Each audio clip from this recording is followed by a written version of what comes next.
Ah, I- wow. If I Yes. had waited just a split second longer, the collision Yeah. control would have killed me.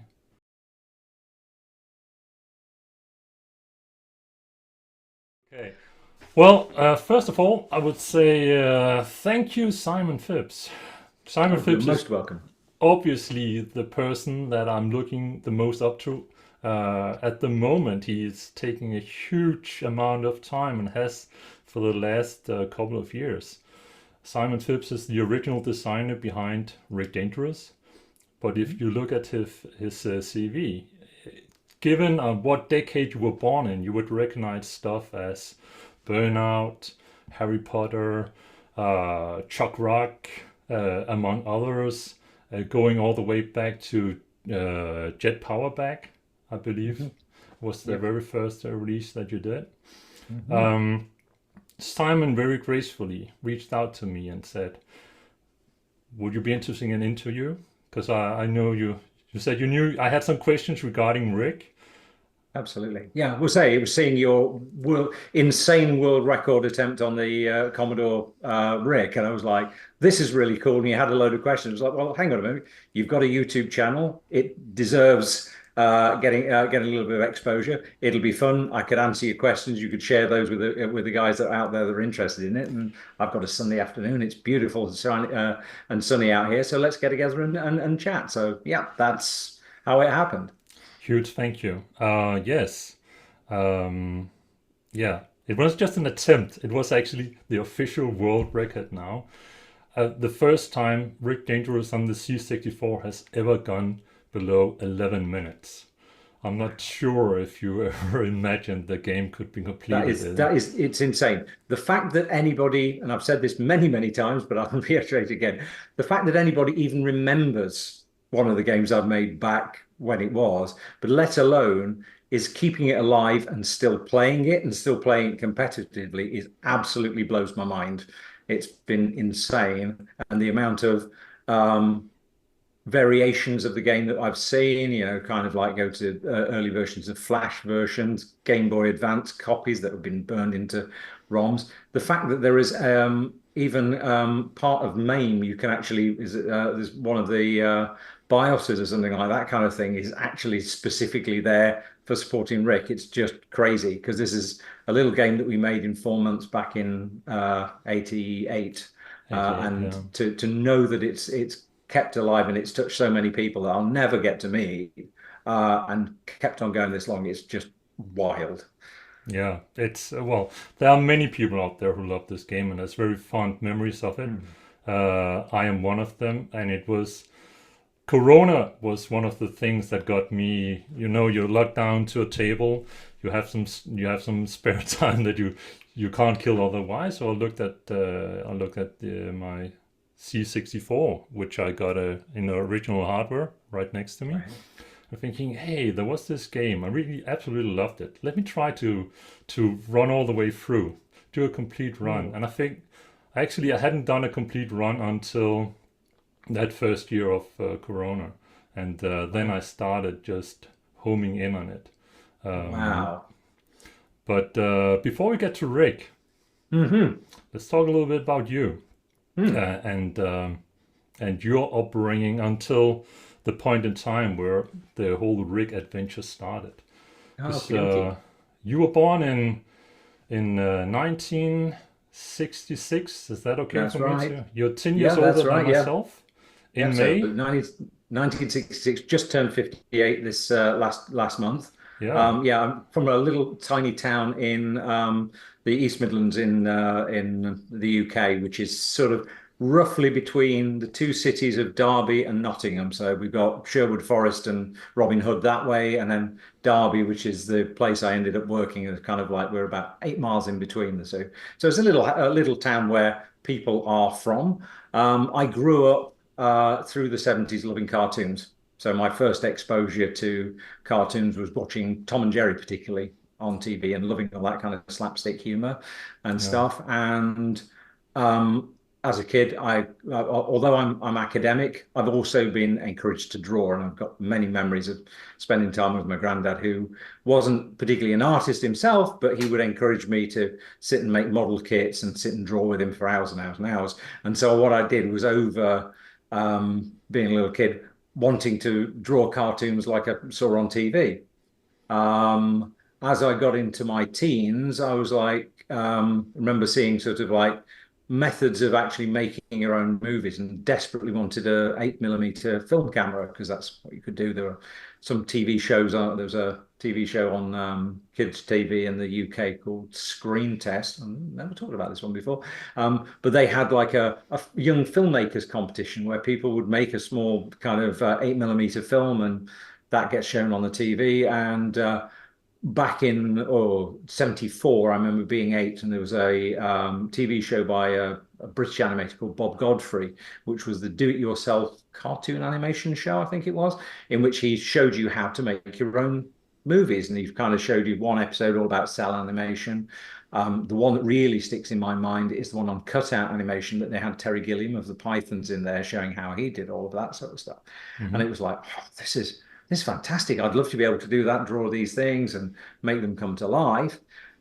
And then for me, also Star Wars hit. I was the perfect age of 11 when it landed finally in Europe in 78. So that fired up my brain full of robots and sci-fi and all this kind of thing. And I really wanted to make some kind of cartoon or sci-fi movie. I'd bash together kits of model kits and things like that kind of thing, and take little photographs with them with a small film camera, but would never be in a situation where I could actually get my hands on a film camera and make them move on strings or stop motion animate them or anything like that. So that was the thing that I wanted to do, but didn't know how to do it. And then 1981, I'd been 15 at the time. I went round to a friend's house, and he had a Sinclair ZX81 microcomputer, little black thing like this, 1K of memory. He and his dad had built it using an electronics kit from a magazine, and plugged it into the TV, and there it was in all of its black and white glory, playing Space Invaders. Except the Space Invaders were little letter A's. It was shooting eyes up off the letter I's up the screen, and I forget what the spaceship was at the bottom that you were controlling. But the ZX81 was so underpowered that every time you updated the screen, it burst to static black and white to refresh the screen and brought up the next thing. But it was, for me, it was like, hang on a moment, there are images that I can control that are on a TV screen. How can we do this? And my mate Phil, I said to him, I said, can I change what those Space Invaders look like? Because I played Space Invaders in the arcades in 79. This would be a couple of years later. And he was like, well, you could change the letter. If you knew how to, you could change the letter A into a B or a H or something like that kind of thing. And I was like, computers are cool. So then started looking into it. And we had, at that time, there was Acorn Computers had got their first kind of color computer out there. And I was like, oh, I'll go for one of these. So I kind of threw myself into a paper round that I got, and was saving and saving and saving. And then kind of in May of 82, for my birthday, I'd taken my savings. My parents had thrown in some money as well, and said, well, look, rather than getting the original Acorn computer, there is a new computer coming out for the BBC Micros made by Acorn, and they'd done some deal with the British Broadcasting Corporation, BBC in the UK, that were creating this educational computer. There we go. That was being sent out through schools, and it was this wonderful kind of color computer, 16K of memory, loads and loads of plugins and ports and everything. So I had one of these things, which I ran on black and white TV for about 12 months until I could afford getting a color monitor. It's quite funny. I've got like the premier color computer for home, and there was I working in black and white and gray.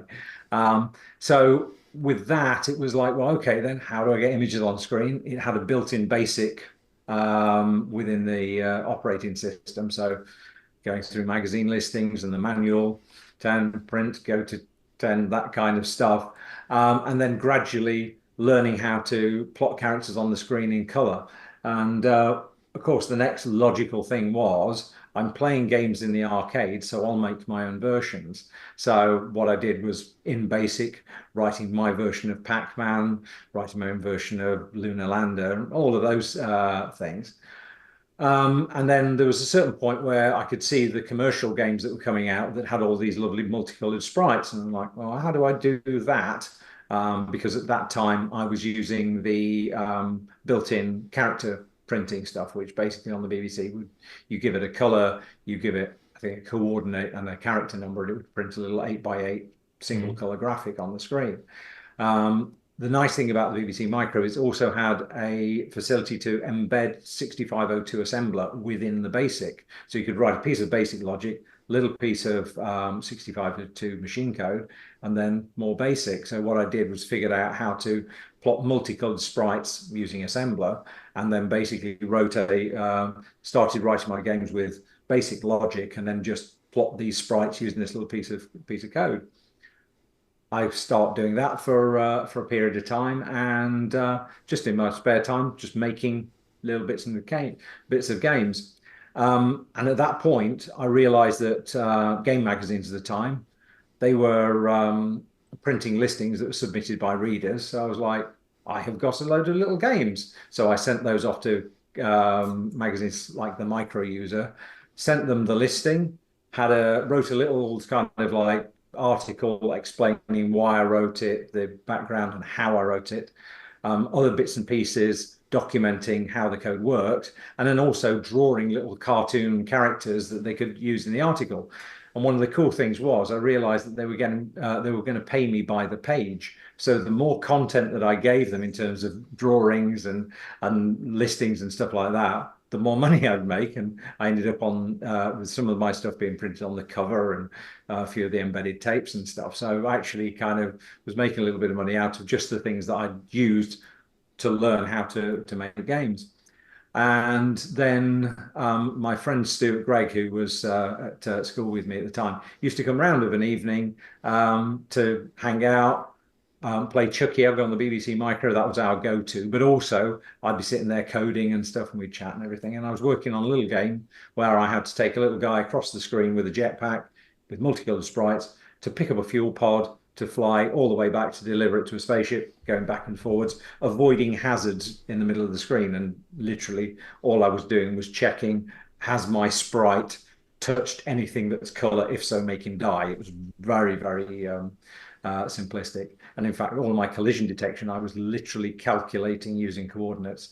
I was kind of like, am I between these coordinates and those coordinates, modulus this? Yes, I'm safe. You can go through, sort of thing. It was insane, but it worked. And one evening, Stu said, "Why don't you send this into a publisher? I'm sure somebody will put it on tape and sell it for you." I was like, well, no, do it. So I put my little game onto a cassette, sent it off to ANF Software and Micropower. And ANF came back and said, "Oh, we like what you're doing, keep going, but because we're concerned about piracy, we will only publish games that are 100% machine code." And I was like, "Well, I don't know enough about that to do it. I can get by with sprites, but doing the whole game in code, forget it." Micropower came back and went, "We love what you're doing. Here's 10 suggestions. We'd be really interested. Could you make these 10 suggestions and we'll talk?" So I was like, okay. So I made the thing, sent it back, and they were like, "Yeah, we'll publish it." So there I was at kind of 16, 17. Yeah, Jet Power Jack. I think my original name for it was Booster Bill, and they came up with the name Jet Power Jack. Kind of at the time, there was the Atari game Jet Boot Jack, which was made by John Williams, who I later worked with at Eurocom many, many years later. And yeah, they published it. So did that. And then also the Acorn Electron came out, which was a cheaper kind of downgraded version of the BBC. I did the conversion for that sort of thing. So I had a little bit of money coming out whilst I was still at school doing kind of in my years 16 to 18, which are what you do. In the UK, you do what are called A levels, which are your kind of final 3 kind of subjects. And at that time, although I was an artist, that did maths and physics and chemistry. Art wasn't a proper subject, so I ditched that. So I was doing the very serious maths, physics, and chemistry. There was no computer qualification at the time because computers were literally coming in new that year, and the computer course they had was only termed as being kind of half a qualification. So I spent those 2 years writing games in my spare time, being befuddled by maths, physics, and chemistry, which were boringly stupid. Mhm. And my one of my maths teachers who taught me pure maths, he was the computer teacher. So he'd keep pulling me out of pure maths lessons and going, I've got to set up this for the next lesson. Could you just give me a hand? So I was kind of helping him set up his next lesson, which I wouldn't be in, whilst undermining my pure maths.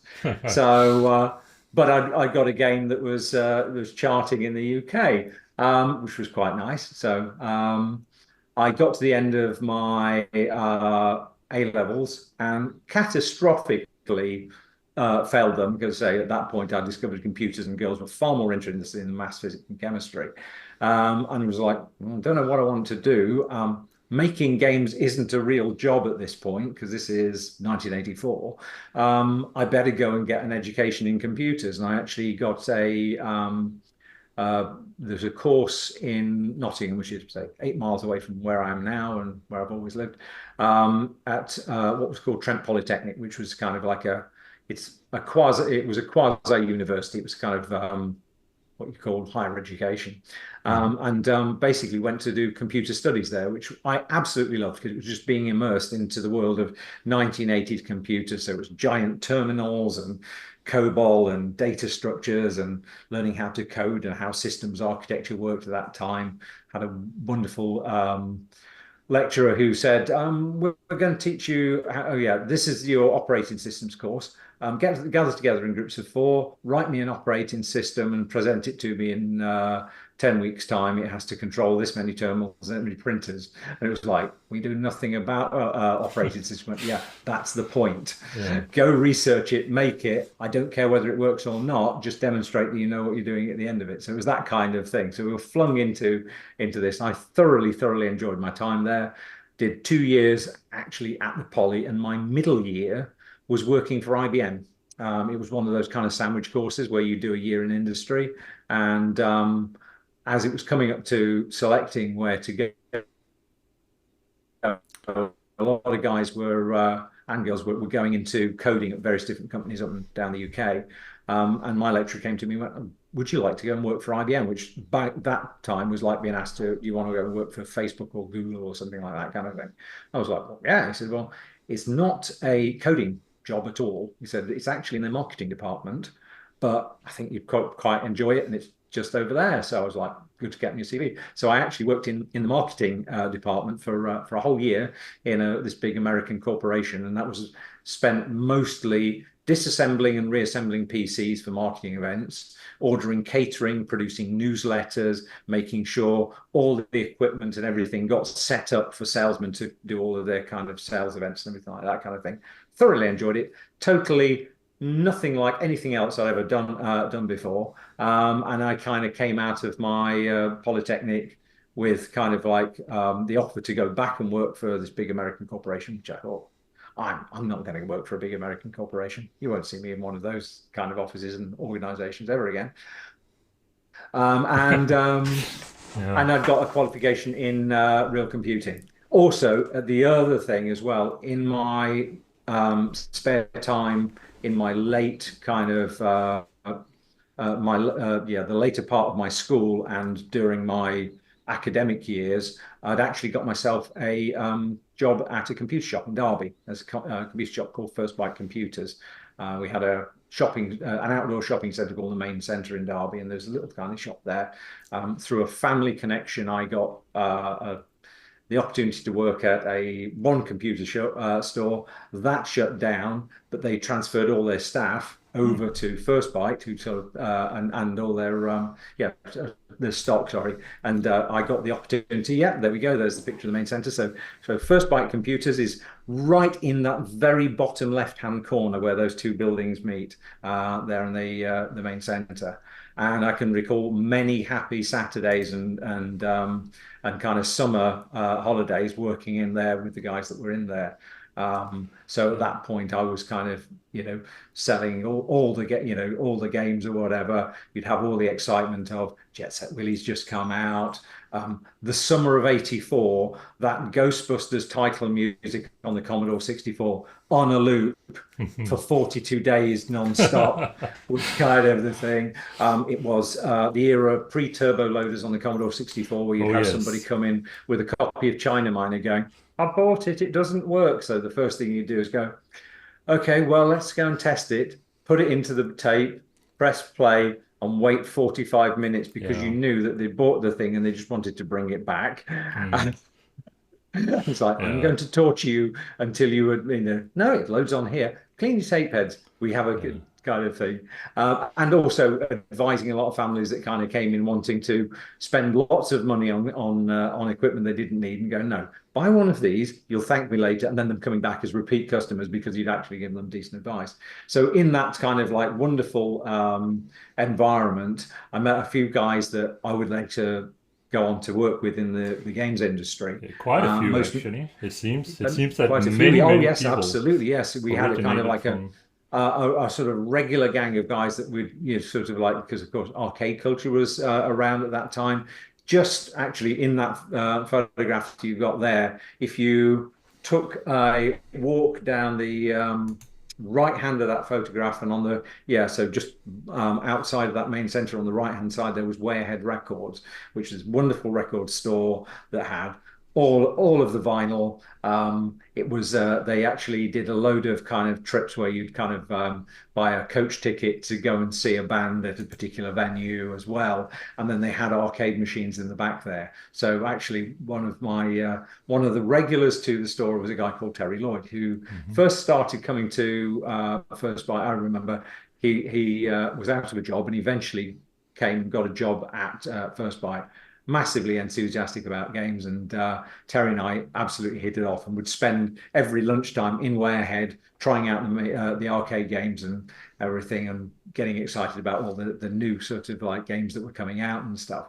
Um, and then the other contingent there was a small group of Chris Shrigley, Andy Green, and Rob Toon who would come in as regulars. They were all into games and everything. So we all kind of hit it off and were firing, kind of firing up on each other's enthusiasm for it and loving all of that time. So say I finished my HND course in what would have been summer of '84. No, sorry. I would have been 21, so '87, and I came out going right. Well, I've sold games and stuff like this kind of thing in my part-time job. I know all about computers. I've made one game in my spare time. I tinkered around a little bit with trying to make other games in the intervening time, but I actually bought an Amstrad CPC 464 with a was it Maxam cartridge, which allowed you to do the same kind of integration of Z80 assembler Mhm. into BASIC, and played around with it, but never really got anything that kind of got traction or felt right. And I sort of came out and was like, okay, then, well, what am I going to do? I'll go and get a proper job in computing because those were the only jobs that were around. And so I actually got a job in a company called Lasermaker, which was down in my hometown of Long Eaton. And what they did was they needed a coder to write BCPL for a typesetting system that they got. So back then, you had to spend thousands of pounds on a dedicated typesetting terminal to set fonts and things for newspaper production. And what this particular company was doing was actually writing software that you could plug into a PC, and that would do the job for you far cheaper. At that time, it was all command line driven, so it was like MS-DOS commands to manipulate your text and everything. And I'd been hired to actually start writing a graphical interface for them, so you could literally drop text in text boxes, manipulate things with a mouse, because Ventura Publisher had just come out on the Mac. Mhm. And so this whole idea of what you see is what you get, WYSIWYG was a thing. The mouse was a new thing. And I can distinctly remember in late summer of 1987, sitting around with a couple of the programmer guys talking about how you would use one of these mouses because the right click hadn't been invented. Nevertheless, the double click, and you're like, well, do you click this? Do you press a key before you do? All that kind of stuff. So I spent a load of time writing, kind of mouse selection boxes, text boxes, and all this kind of thing. I was in this little tiny cube farm. It was 80 degrees or 28 degrees out there in the summer of 87. Yeah, I was freezing because the place had got so much air conditioning. I was having to wear a jumper. It was, and I was kind of like there for about sort of 5 months. And although it was quite an interesting kind of thing, it really wasn't for me. And out of the blue, in around about the November, Terry Lloyd gets in touch with me and says, Simons, you know now that myself and Chris and Rob and Andy, we'd made a game which was Bounder on the Commodore 64. And I was thinking, yeah, I think it was Chris, Andy, and Rob themselves had made Bounder, got hired by Gremlin, and then Terry had also been hired by Gremlin. But by that point, Gremlin had set up a small office in Derby. They are based up in Sheffield, which is about 40 miles north of us. And it was one of those things that they got 4 guys that were traveling all the way up to Sheffield every day for an hour and then coming back again. And they said, well, why don't we set up a small satellite office in Derby, which was where these guys were. And they'd got a couple of games under their belt. They'd done sort of Crackout, Future Night, and they were just working on the Masters of the Universe game for the Commodore 64 and other formats. And Terry got in touch about, you're still drawing? So I was like, yeah. By that point, I'd got an Atari ST. Said, I need somebody to help me with the graphics for Masters. Would you be up for it? I was like, yeah, all right then. Thinking that it was going to be just a bit of a freelance job of something I could do in my spare time. So I popped along to the Derby office to see the guys. At that point, there were, I think, about 7 or 8 of guys in there, maybe 6. Hang on. Let me recall if I can remember. Greg Holmes, Dave Pridmore, who were working on Z80 versions, Andy Green, Chris Shrigley, Rob Toon, and Terry. Yeah, yes, kind of like. And I went along and met Kevin Norburn, who was one of the original founders from Gremlin, and showed them what I could do, and they offered me a job. I was like, "What, full-time job? Yeah, absolutely." So I kind of came home and I was like, "I've been offered to go work in the games industry as a graphic artist, sort of thing. I'm gonna have to take a pay cut, but it's worth a shot." And my then fiance Jayne, who's my wife for the past 35 years this year, just said, "Well, give it a go. We might as well do. If it all falls apart in 6 months' time, you can always go back to series computing, but let's give it a try." So I gave it a go, and somehow or other, from then until December last year and continuing in a part-time basis, I've been able to sustain a career in games ever since. So that's kind of the shortened version of how I got to even beginning to get my foot in the door of professional games making. Yeah, absolutely amazing story. And I also like the fact that you and Jayne are still together. She's my best friend. Yeah, I think that's awesome. It's awesome to hear that. Having worked in the game industry myself, and have also worked under an American corporation as well, besides the gaming industry, I know that the days are long and there's a lot of crunching going on. Yeah. And it's good to have the family being supportive behind you. But let's talk about that a little later. I would like to return to that because now let me just recap for those that were not there in those decades. We're talking about your first machine was a 2 megahertz machine. 2 megahertz. Nowadays we're looking at, I think it's 5 gigahertz, the fastest gigahertz.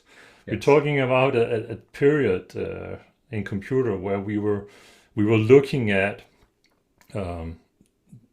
we're sitting with the PAL version or the NTSC version of the C64. The NTSC version was just slightly above 1 megahertz. The PAL version was just slightly below. So depending on which one of those you had, you could squeeze it a little bit more or a little bit less. we're talking about a time where you could I actually say we're talking bytes and kilobytes in terms of storage. I absolutely. mean, I And was fortunate enough once I started working on the Atari ST, I had an awful lot of memory, but there were kind of moments in the office where the guys that were working on the Z80 platforms like the Spectrum, I can remember distinctly Greg Holmes going, I need like 3 more bytes. And I was going, we're going, well, we could have a whip round. I've got several hundred over here, sort of thing. It was really just trying to cram things into yeah, tiny, tiny spaces. yeah, and it's incredible. But you also, as you mentioned, it was a time where you had games that you could read from a magazine, type in yourself, and then play it. Mm, That yes, was the size of games we had back then. We had absolutely. Yeah. games that came on tapes. Mm. We had. I'm sure if I gave my one of my girls a tape in one hand and a pencil in the other one, she would not know what the Yes, combination was about. What is this? No, absolutely. those were really really. It was a good period to be alive Mm, when it came to yes. computers. But obviously now you had finished your education. You had your first game published. Hmm. Terry had reached out to you, and Yep, you'd just been hired in Gremlings. that's right. And then something happened Yes. that Well, I'm very so pleased about. yes. So I was working for a period of time at Gremlin as a graphic artist. So two sort of little moments in there. One of the ones was getting some time to spend with Andy Green. I'd always wanted to learn how to code the Atari, but I had no idea. Give me a technical manual straight over my head. But if you can, I can. Otherwise, I'm okay. But trying to read technical manuals, it just doesn't work for me. So one of the first things that I said when I got into the door was, Andy, what do I need to put into the Atari ST to kind of like shut it down so I can just code? And he was Mhm, like, okay, here's this piece of code. And I think it was probably 12 lines, just a few little kind of things to shut the thing down. It just became a huge bag of memory. And mhm, so I was like, okay, then I can start writing things in 68,000, which I started writing my own utilities because when we were making the art for the those initial games, I was wanting to draw everything on the Atari and then pass it on to the Spectrum and the Commodore and everything like that without having to touch the god awful lot of packages that were on all those horrible little machines. I remember at one point it was like, oh, come and do a Spectrum title screen. And I'm kind of pressing this rubbery keyboard for hours, getting really frustrated, thinking, mhm, I've got a mouse over there and a computer that's far more capable. So that kind of motivated me to come up with a little system that I say wrote a series of utilities. And so very rapidly over the first kind of like project or so, I've found that I was drawing all of my art in OCP Art Studio, mainly mhm, actually on the Atari, drawing it in various different color ranges for the 16-bit machines, and then black and white for the Spectrum, fat pixels for the Commodore and the Amstrad and stuff, and then just had a little utility which was like give it a file, press a button, and it would spit out a file that was exactly the data that the particular coder needed, and I just handed it around there. So out of convenience, that happened, and of course, then the next thing is I want to start ranking my own games. So I started writing a map editor and started writing a game called Switchblade, which yeah. came out a little while later, which we'll come back to. But that was kind of my my way into learning how to code. Little flick Mm, screen game with little dinky characters. I really wanted with Switchblade actually to do realistic characters, but at the scale that I had to draw them, they would all look like tiny little stick men. And I was like, hmm. So I ended up inventing these kind of little kind of chibi characters that they are, inspired also by anime because I at that point manga was kind of like starting to make its way into the West. I had memories of there was a TV show called Marine Boy back in the 70s, which was one of those early Japanese animations like Speed Racer did in the USA that hit British TV, and hardly anybody remembers it, but I do. There was something cool about it. So that's where that went. So I was working on Switchblade in the evenings, drawing graphics for Gremlin, and did several projects and writing my own utilities. And yeah, as happens often in the games industry, Gremlin hit a cash flow crisis and they couldn't sustain the Derby office on its own. So they turned around and said to us in the office, guys, we'd love to have you back up at Sheffield and close down the Derby office, or we'll offer you redundancy if you understandably want to move on. And we all turned around and went, well, we don't fancy the prospect of having to drive 2, 3 hours a day backwards and forwards particularly in the 80s, sort of thing when big long commutes weren't a thing. So we'll stick here. And one evening, basically, Kevin Norman, who's one of the founders of Gremlin, and Jeremy Smith, who was the sales manager at Gremlin, came down and said, guys, if we set up a company and paid for this office, would you guys work for us making games as this new company? We're like, yeah, okay. And so Core Design was born. And so, yeah, we kind of basically rolled out of Gremlin and then into making games as Core Design in a matter of a few days in exactly the same offices with exactly the same equipment and exactly the same chairs. That's awesome. I found a couple of pictures from then. Yeah. So from left to right there, that's me with the quite Duran Duran hair. Big, tall, big lad, as he was known, Rob Toon. Then Chris Shrigley between the R and the E. Terry hiding there with flicking the V's, and then on the right there, Andy Green. And that was kind of like the day where it was like, right, we're going to tear up the Gremlin sign and we're going to start all over again. So yeah, that would have been in that transition time in the office in Saxon House, which is still there. And yeah, there we go. Yeah, and then this photo would have been taken by Greg Holmes. That's Dave Pridmore in the back left, kind of thing. Yeah, and that office still exists. So if you can make it out to the UK, I will gladly take you on a tour of Derby and show you where we were. I can tell you our plans for later in the year. So cool. So we've just my wife works as a doctor, as a medical doctor, and their work scheme is set out several months in advance. So we're looking for some time that would be possible for her work. So we would love to go and visit you and see that location. Absolutely. Cool. So that's where we started. The name Core was chosen because Jeremy wanted something that sounded like Rare. And so we kind of came up with a load of things. And then the sort of Pac-Man inspired lettering of the original logo. Yeah, there you go. That's the original sheet of designs that I kind of came up with of various different things. And say the C was based around the Pac-Man.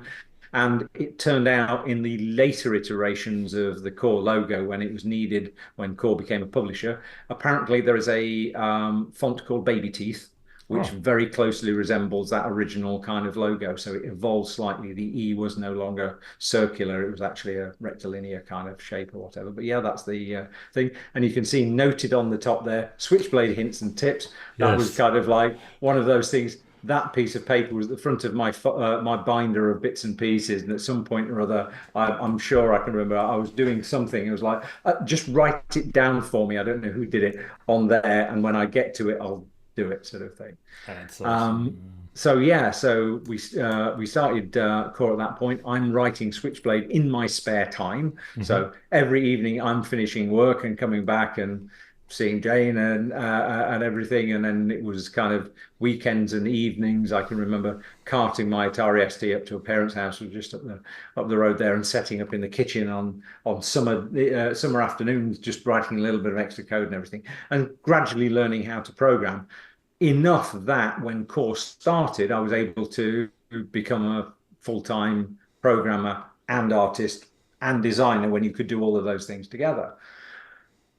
So we had started as this dev. Obviously, we would be doing some work for hire, but also we were pitching our own stuff. So the first 2 games that came out of Core were a conversion of Action Fighter that was done by Andy Green and some of the other guys.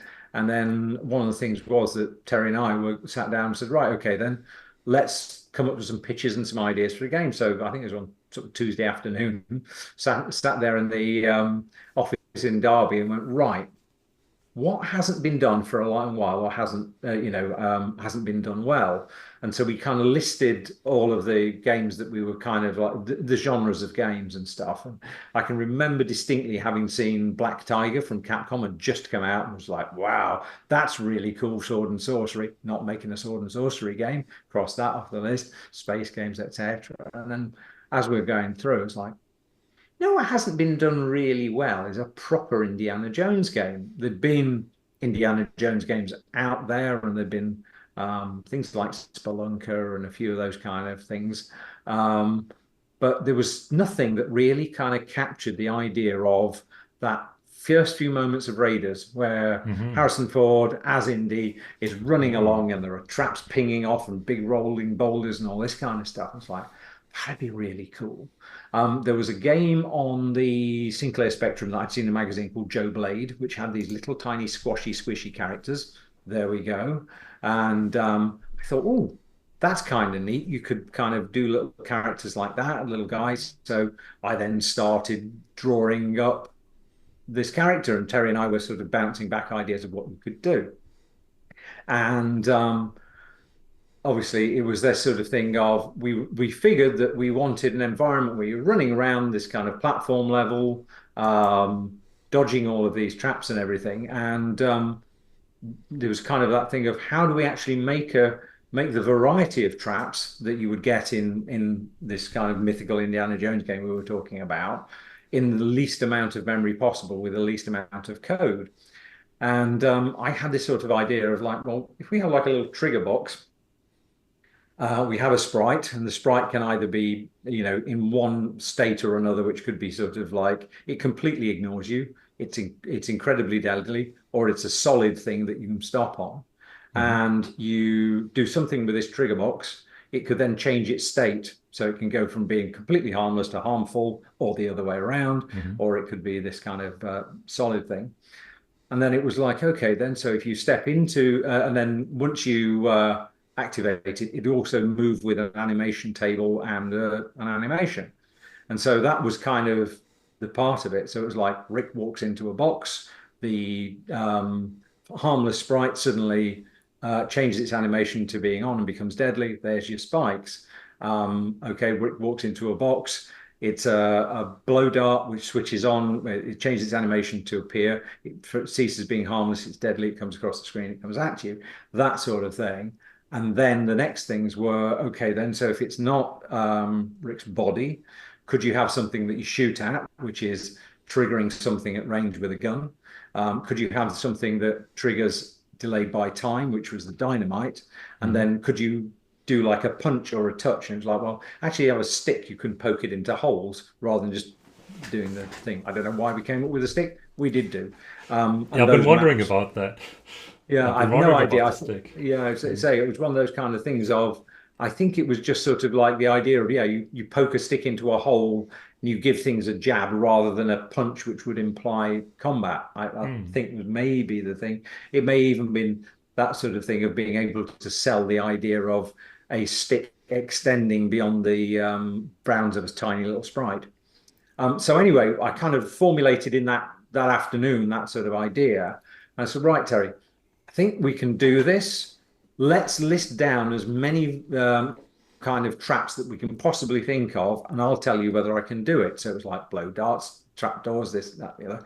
And so it was like, yeah, if we do this, and actually just on paper and in our own heads, worked out that this really, really simple system of a movement table, an animation table, bit states, which said it was harmless, deadly, or solid at the start or afterwards, and then a trigger box, which was determined by Rick, stick, dynamite, or gun, Hmm. was enough to do everything we wanted in the game. And then you just create some little NPCs that wandered around.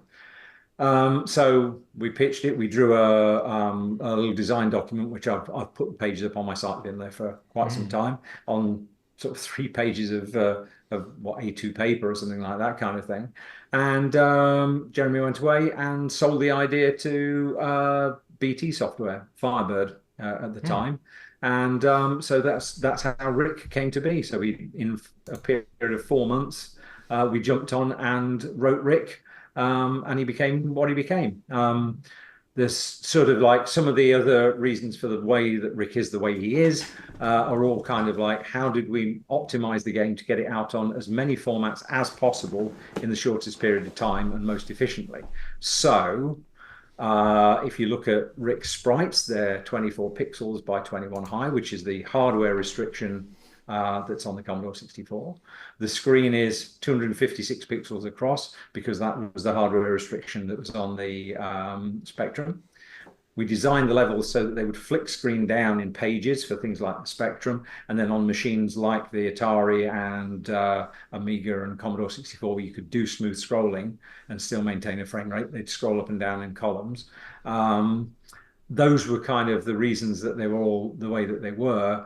And what we deliberately did was to kind of keep the character count down, keep the maps the same, because it was that sort of thing of we'd had experience at Gremlin of doing, say, Impossible and those kind of games for multiple formats, and you end up building an entirely new set of maps for the Spectrum, an entirely new set of maps and sprites for the Commodore 64, and suddenly it becomes a much, much bigger project. So by kind of using the hardware restrictions of all the formats and going, right, we're going to do a narrow screen, it's got all this kind of stuff, it meant that we could do more and get a game out that played almost identically. I say almost identically because there is a detail that I'd completely forgotten about.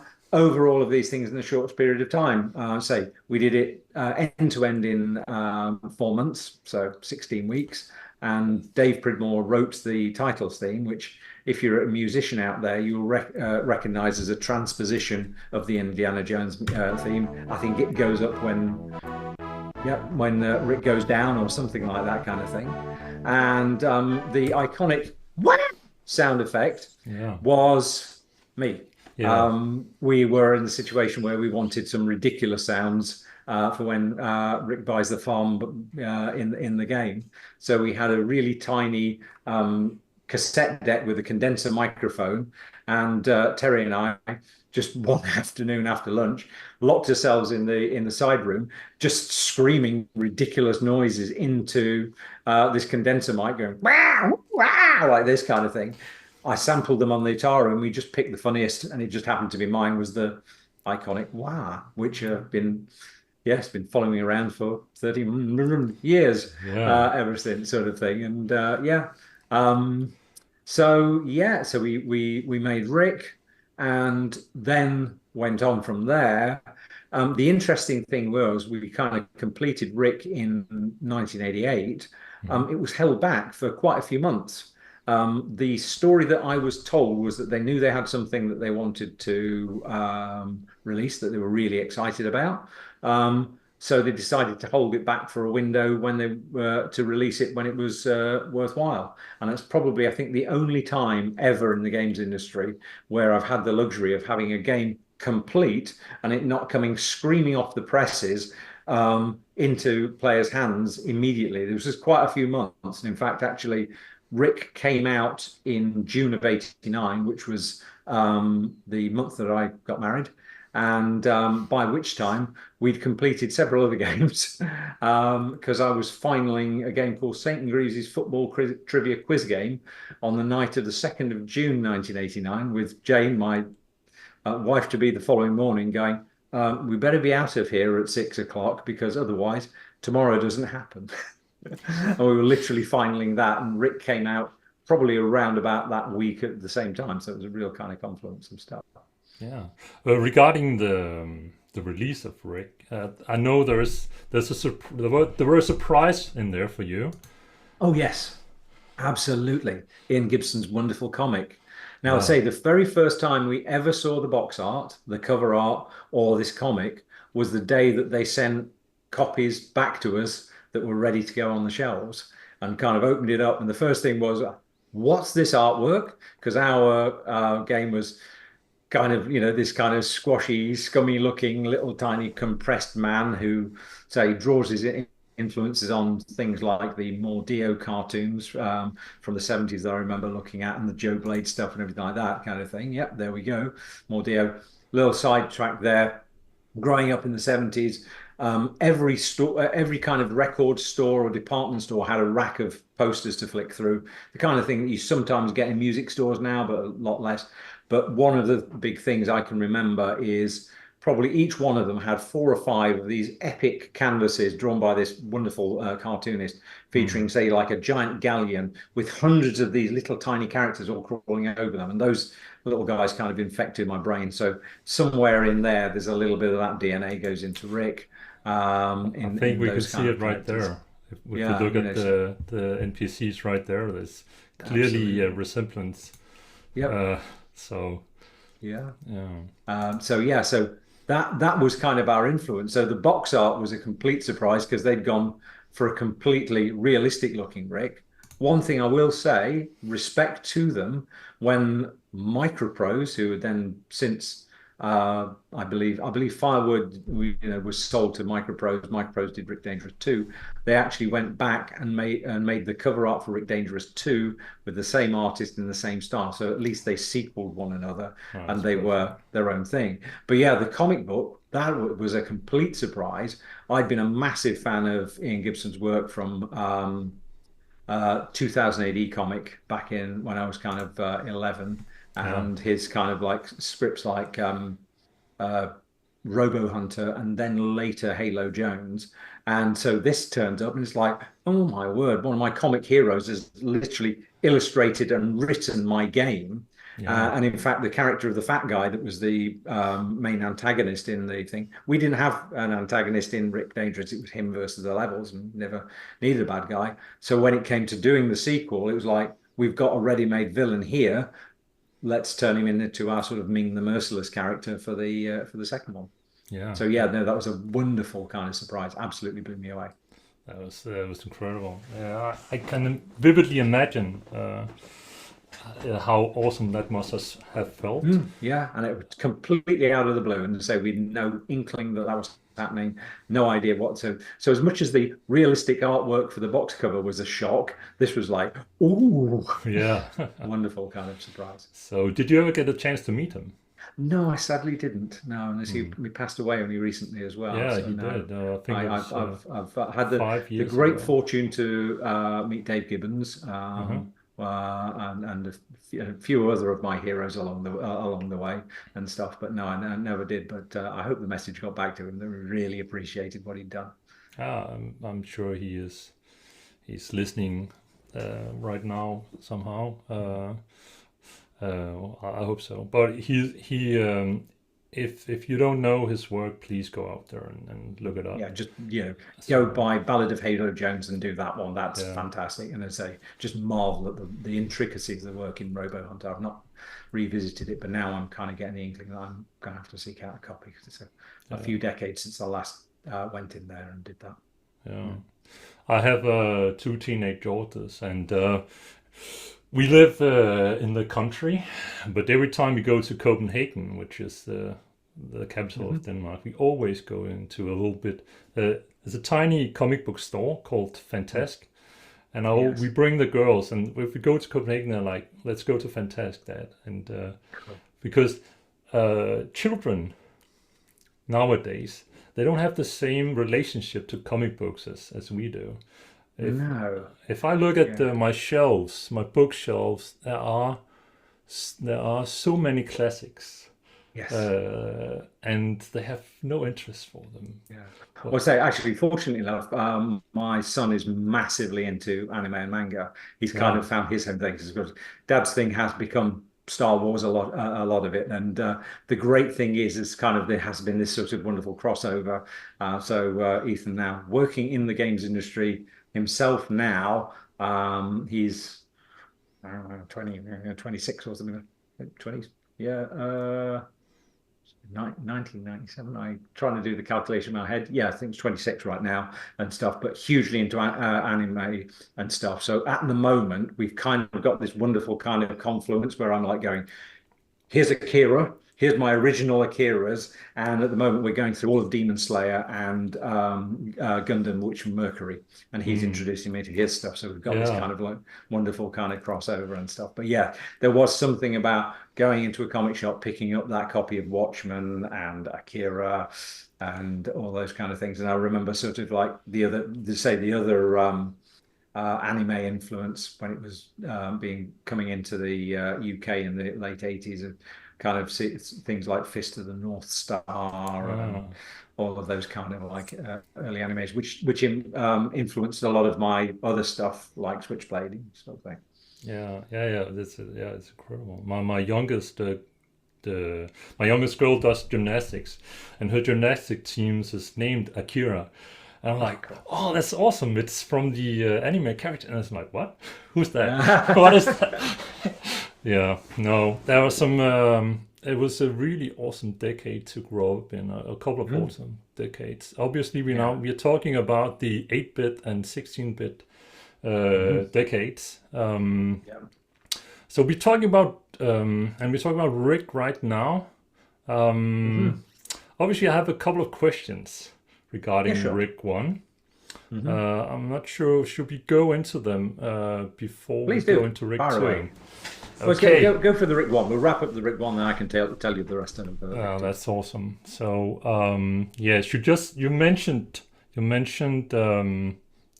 that was a key game difference between the Atari and Amiga versions that you coded, and Yes. among others the C64 version that Yeah, which would have been Stu, Stu Gregg. yeah, Who? coded.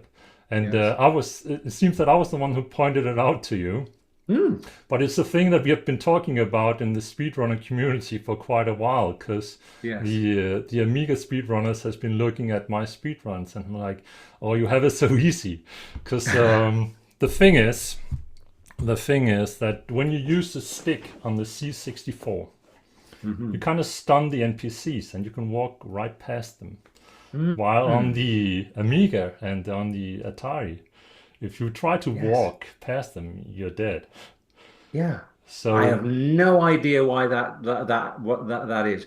Whether there was some kind of technical reason or what. Whether it's like it's going to be easier. Yeah, I can put them into a state where they're completely harmless and you can pass through them, or it's a case of yeah, I've literally no recollection that there was that difference, and I couldn't tell you for the world of me why. I might see if I can get in touch with Stu and hook it with him so you can quiz him oh, on that would that be question because interesting. he may be able to remember. I would love that Hmm. opportunity. And obviously, it also I can show you the kind of difference Hmm. that little gameplay change actually Hmm. makes. Let me show you right here.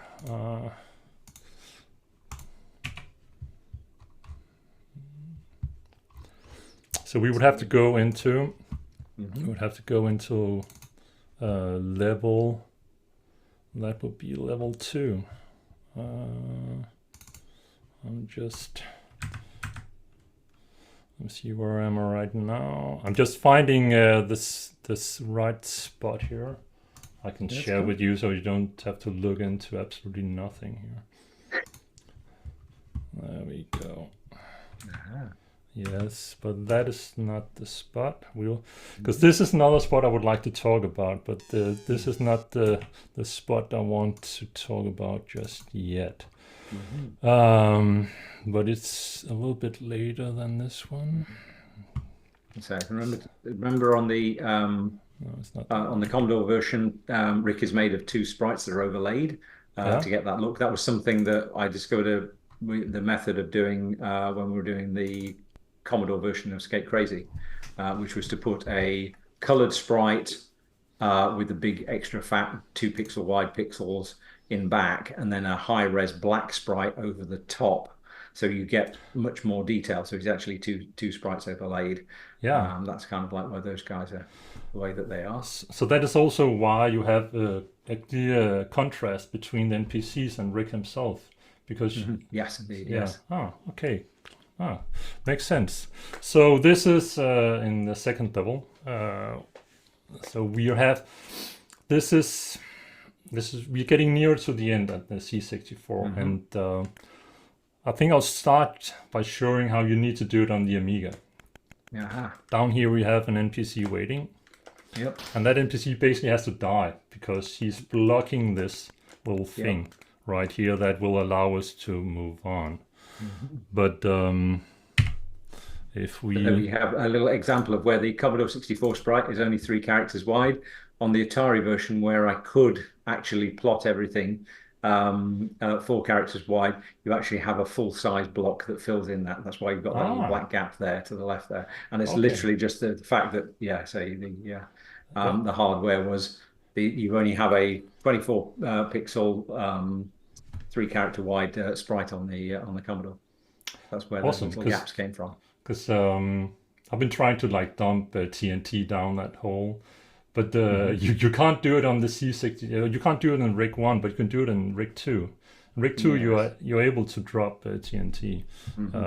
Because when we see a hole, I'm thinking there's a reason for that hole to be there. Yes, there's a gameplay so literally, the sprite isn't wide enough, and actually the dynamite on Rick 1 doesn't have any kind of sense of gravity. It just gets put at Rick's feet, and we only allow you to put it down when he's on the ground. Okay, so let's go back to this one. So the thing is, so there are 2 things regarding the difference between the Amiga and the C64. Another thing that would be interesting to hear Stuart about is there are some scenes where he only triggers collision control after a little bit of a while, which allows me on the C64 to do this instead. Wow. If I had waited just a split second longer, the collision control would have killed me. Wow. And in my run, I use this a couple of spots. I can show you another Fantastic example of where this is very key. One of the things, actually, whilst you're setting this up, I'll talk about the difficulty of Rick. Yeah.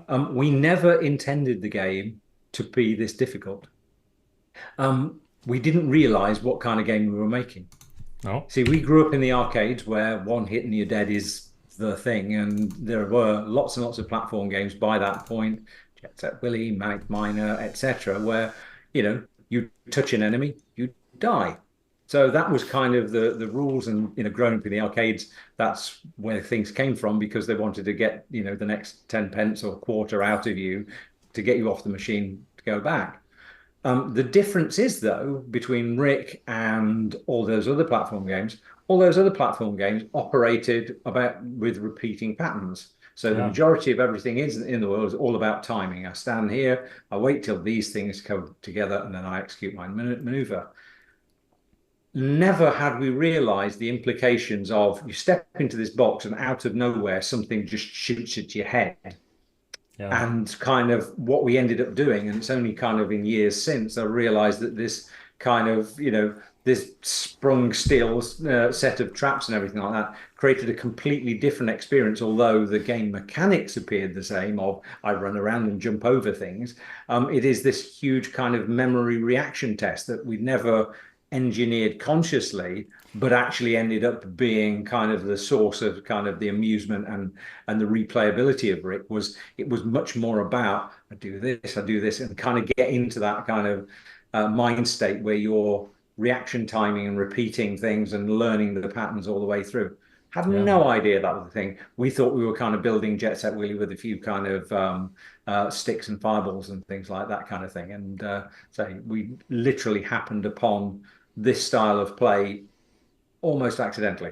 Which is really, really awesome, because you mix the memory game, the platformer, and a puzzle game, and out came Rick. And yes, I know for some it was a huge frustration, but in reality it created a dimension in the game that was really, really it has given it some longevity. Yeah, the amount of CRT TVs that ended up with joysticks thrown through them in the 80s, I do not believe. But also actually listening to folks like yourself who've got fond memories of summers spent laughing with the friends, one more go, oh, I think I can make it this time, and everything like that kind of thing. I mean, that's the thing I've come to realize is absolutely priceless. There are thousands of people out there that I've created really great memories for by making this crazy little game and stuff. And where I've got a particular song that kind of evokes a particular time or a particular movie or that kind of stuff, or comic book or whatever. For some people, it's that moment where they're sitting around a TV with a competition pro joystick, and it gets flung across the room, and yeah. Yeah, those were the days. Nintendo obviously they had to they put a wristband on the nunchucks to keep that from happening. This was the 80s. There were yeah. probably razor blades on the bottoms of most of the joysticks at that point. Yes, true. So another thing I would want to show you, another example of it, which is it's another place where I made an optimization that I'm really fond of. So if you go into this screen, obviously we just come in here, you die. If you're quick, you can. Yes. Oh, if I'll just redo it again. You have to die once. Yes, there's And just a then you jump moment over. where. And then if you're quick, you can just pass by him, and then you're through. And that will save you. That will save you 11 seconds. Yeah. On the C64. Wow. The only thing. There will, yeah. I'm sure it will be that there is a small delay where the enemies aren't lethal. Yeah. So then you aren't in that situation where you would ever die and repeatedly die by reappearing over an enemy or something like that kind of thing. That's wonderful. Yeah, but the thing is that you have to die, because if I just enter the screen, then the collision will trigger too fast for me to get past him. So I have to die once, and then I can go past him. But it also saves me by me dying right there. It also saves me the. And this is really nerdy, but this is what we do in speedrunning. It also saved me the 6 seconds that I would otherwise use going over there and replenish my ammunition. That's terrific. Yeah, that could be something. It's something as simple in the reset code. In going into a new screen, it goes, okay, you're in a new screen, so the conditions for the enemy are this. When you restart the thing, there's a small delay that is then triggered in the enemy, which is just sufficient that when you get reset to that point, you're in a slightly different, subtly different state that allows you to pass through. That's fascinating. The interesting one actually is the automated replay on the Atari ST version. The way that works was basically the random seed that starts the game is kind of set up at the very, very start of the game to a fixed value, then played through the game using the joystick and recording all the joystick moves. And then what happens is on the attract mode, literally the game gets played by setting the random seed at the very start to that fixed thing, and then replaying through those joystick moves, and everything else, because it's always keyed off the same random seed, always follows the same pattern. So that's kind of how we managed to do that. That's incredible. I've been wondering about that. I would say it was the easiest way to do it, because then as long as you're not calling the random number function at a random point, it's always only when you need it. You can as long as you keep going in with the same joystick moves, you will replicate that whole kind of motion. But that was the only way to do that. Let's talk a little bit more about nerdy stuff here, and I will keep it at the C64. So the thing about the C64 is, if you stay at the start. Oops, daisy. Well, let me just. I pressed the wrong button. If you stay at the start and you do not. Oh, it's the wrong one I picked here. Let's. I have a few bookmarks made here, so. Actually, yeah, that's okay. That's not it. Okay, I will show you, but I will not take you through the full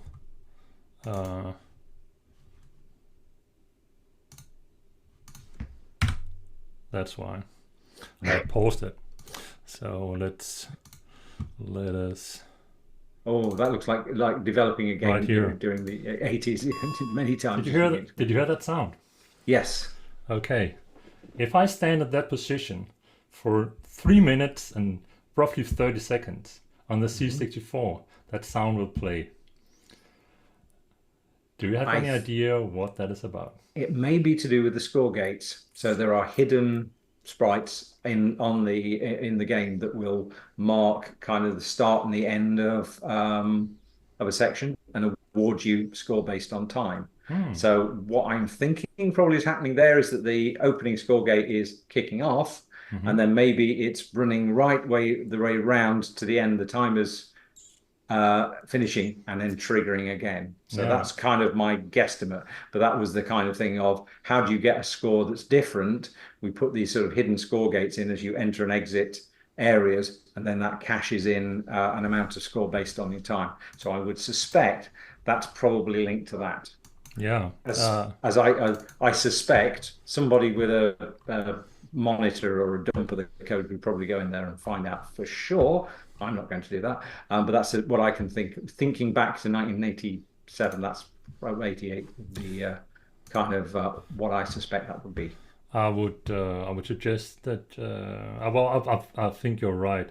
I bet there's some genius out there that's figured that one out. Well, I know for a fact that there is a timer counting down on 3 bytes, and the moment that it reaches 0 on all 3 bytes, there will be a pling.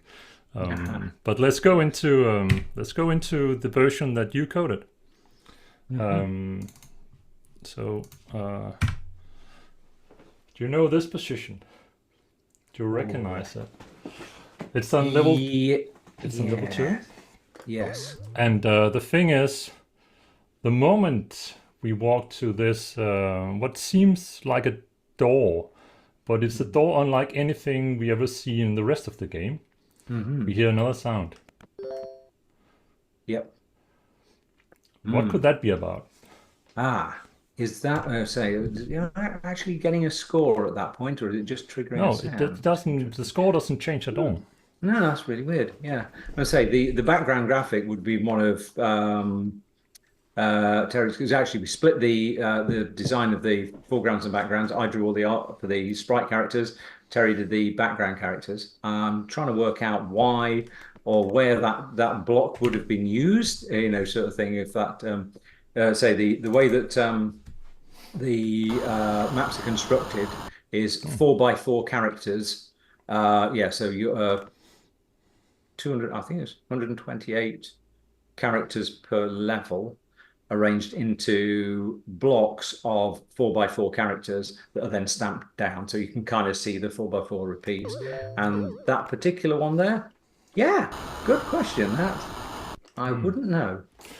Absolutely. So I know at one point you had a different gameplay idea in Gregg, where he could have gone into prison, and he had to choose between 3 doors. And yes, yeah. So that was something we put in the original design document. Never got coded or whatever like that kind of thing. But it was just what happens when Rick dies? You could do this. There was probably a game out there at the time when we were kind of coming up with it that had these kind of options that you could do this, this, and this kind of thing. But yeah, there was that whole thing of Rick being carried off on the stretcher, and you could do stuff. So yeah, nothing like that ever got coded. We just went straight with the game.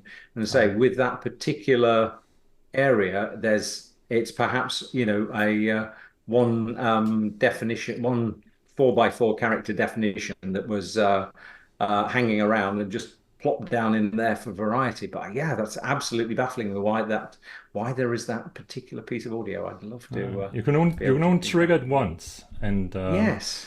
And but I can tell you those 3 bytes that I was talking about before with the counter, they will restart the moment you trigger it. Right. So that could be a hidden score gate. Okay.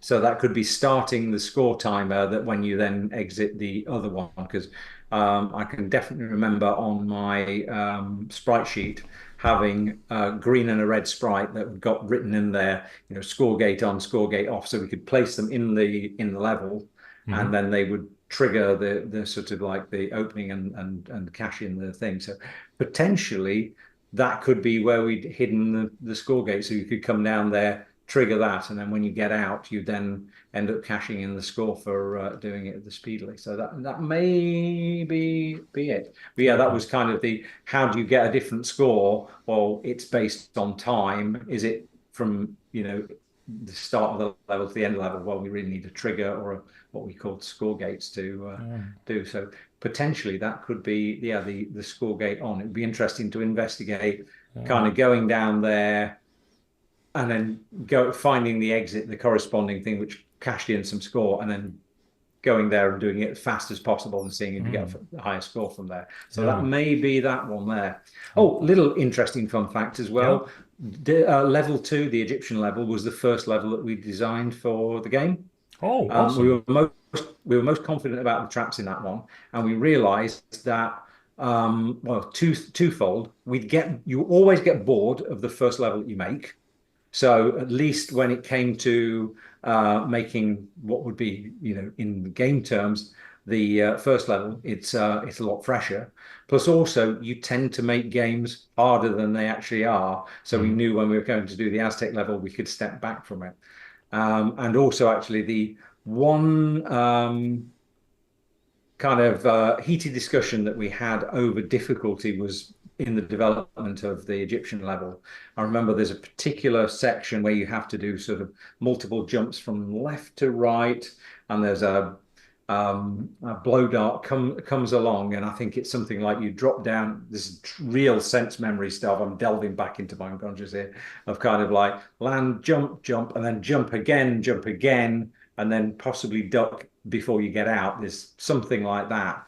I remember this particular section was monstrously hard, and it was one of these kind of things of you kind of you keep him bouncing up and down for about 7 or 8 times, and then this timing happens, and I remember going, no human on this planet, without the knowledge that you've told me, is ever going to be able to do this. Can we back that off? And that was the very first time I kind of like I'd ever had that kind of discussion and had that realization that we make these games, and kind of like the insider knowledge that we always have. I think a section that's similar to that kind of thing. I think it's but one of these kind of going from left to right of the screen where you literally have to jump twice to allow a blow dart to trigger underneath you, and then you can kind of jump across the screen. But there was a particular thing where it was like, no human on this planet is ever going to figure this out. We need to make it easier. It's like, oh, it's only this. It's like, yeah, but you know it.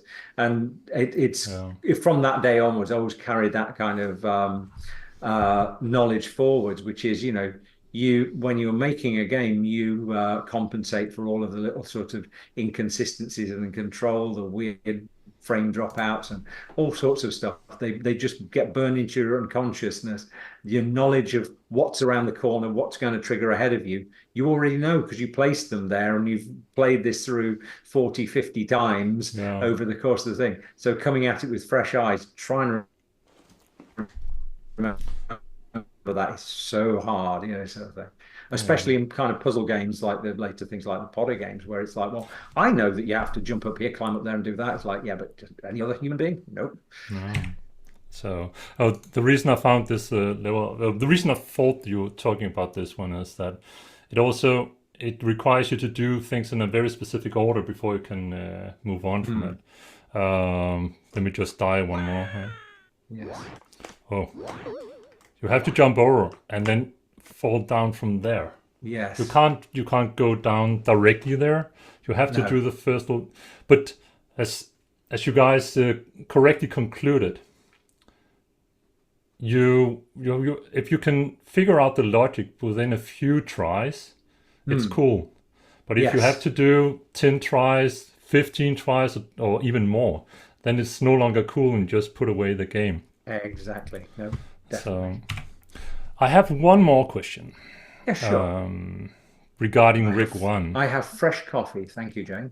Oh, Just that's popped into perfect. the thing. That's Bring me fresh coffee. I appreciate it. that's perfect. Mhm. Regarding the gameplay of Rig One here, so this obviously, when I'm doing the speed run, this is obviously one of my.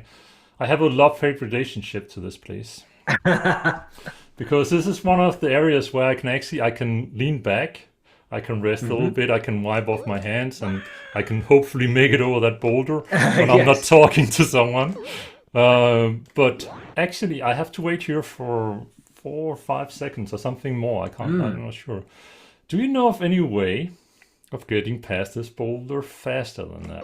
Not that I know of, because of course you can't jump up and underneath No, no. and Yeah, crouch underneath, sort of yeah. thing. So as far as I know, no, that would be the case. And say the things that you can stand on, they're Yeah. solid when they're static, but when they're moving and they move into you, they're deadly. So no, that would be your Yeah. optimal Cause move, that one. okay, cool. Because obviously, you guys, you made on many of the other levels, you made alternative.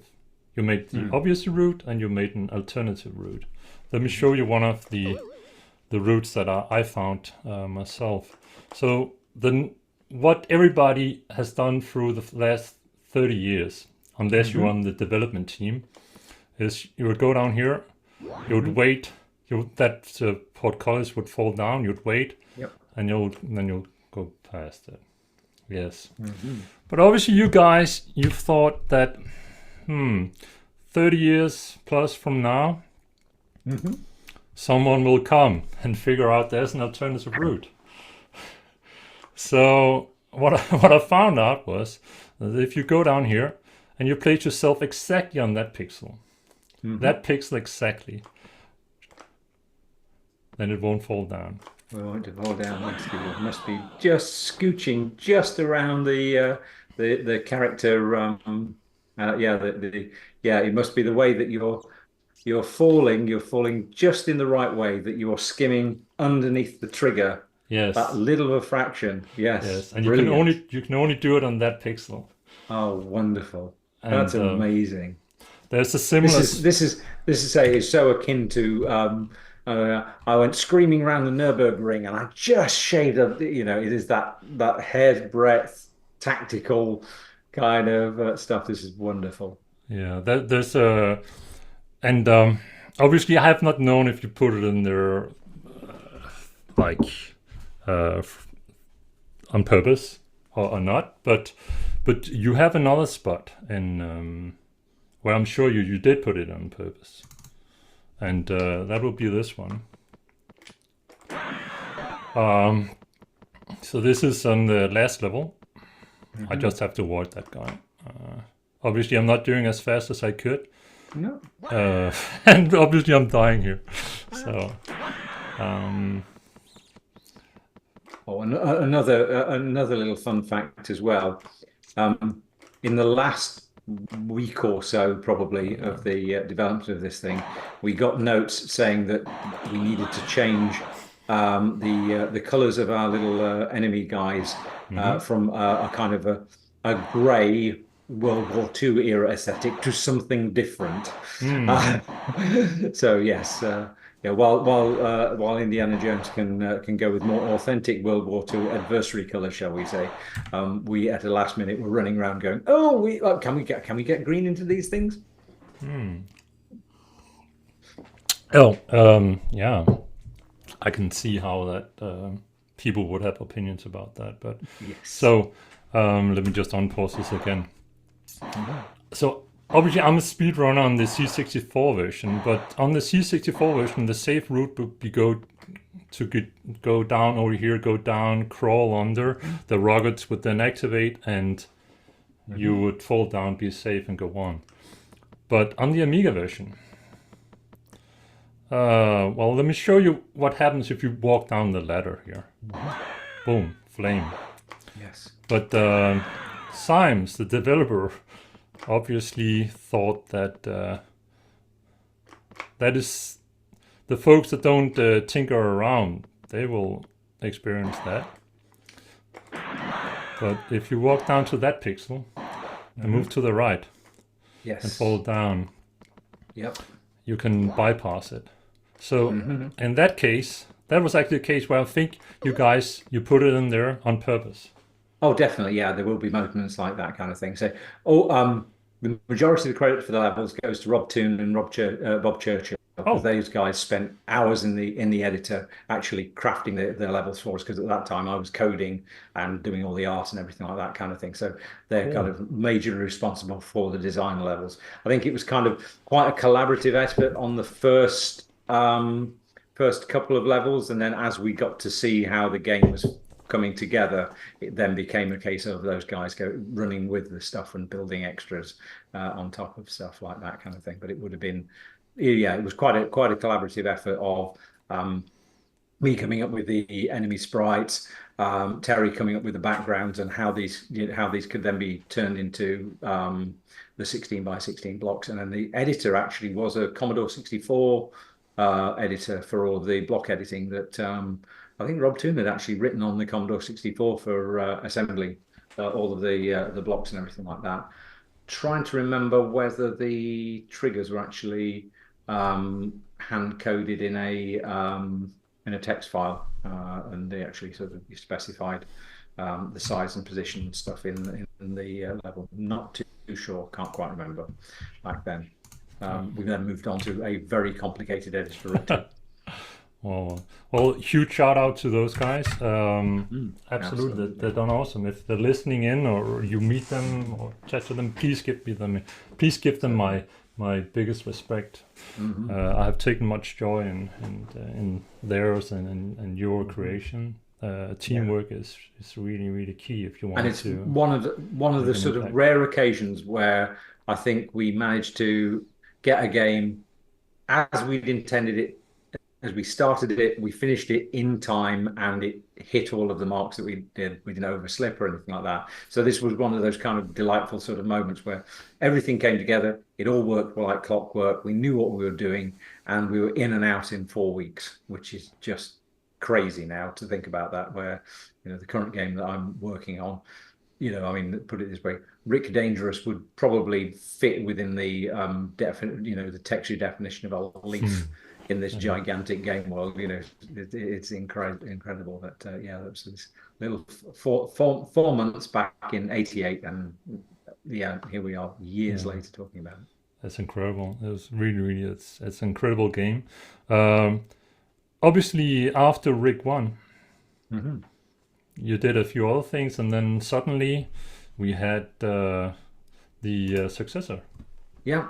Rig Two. So yeah, so we went on making various other games. Say I'd written Switchblade in my spare time. Yeah. Oh I offered yes, it up yes.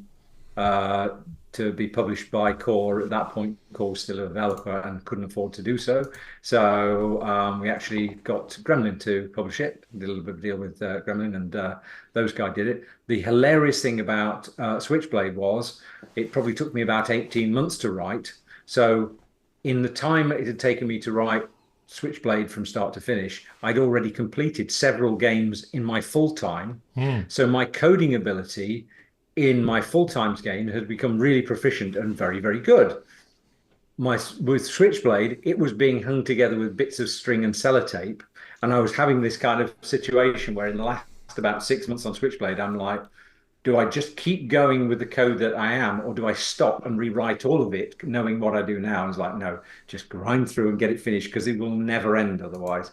So that was kind of Switchblade sort of story. So we did that, did some other bits and pieces, and then say Micro Pros, who then have picked up the Rick stuff, came back to us and said we'd like a sequel.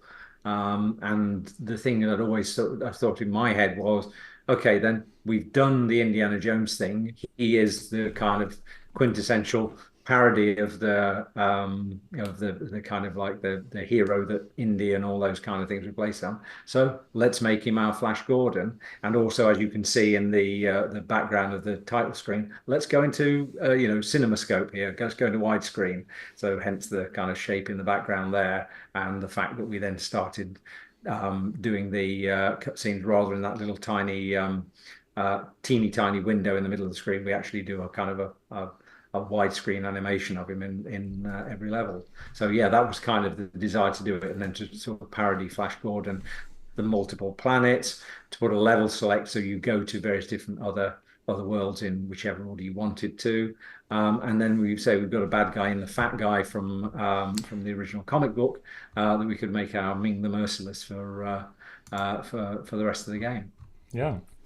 Um, I can't remember. Same. Doesn't the end title of Rig One has a little UFO? Yes, if I remember rightly, it did, which was kind of like, it goes to show that was kind of in our minds, that was kind of the Yeah. next setup. If we ever do a sequel, we will do that kind of thing. So yeah, That's a ends up really in good thing. Hyde Park with a Day the Earth Stood Still kind of clockwork robots invading and Rick boarding a spaceship. Yeah. Um, so little notable things that are very, very different from this. The trap system was massively overhauled.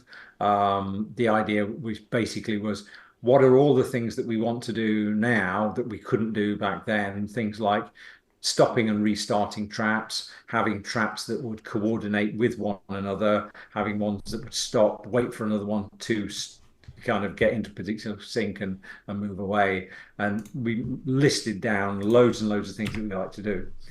Then it was a case of, okay, then what's the system that we need to do for this? And Dave Pridmore, who was the Z80 coder on the Spectrum, and said, well, I'll sort this out. So he sort of did a deep dive for a couple of weeks and wrote a trap system that fulfilled every single one of the things that we wanted to do.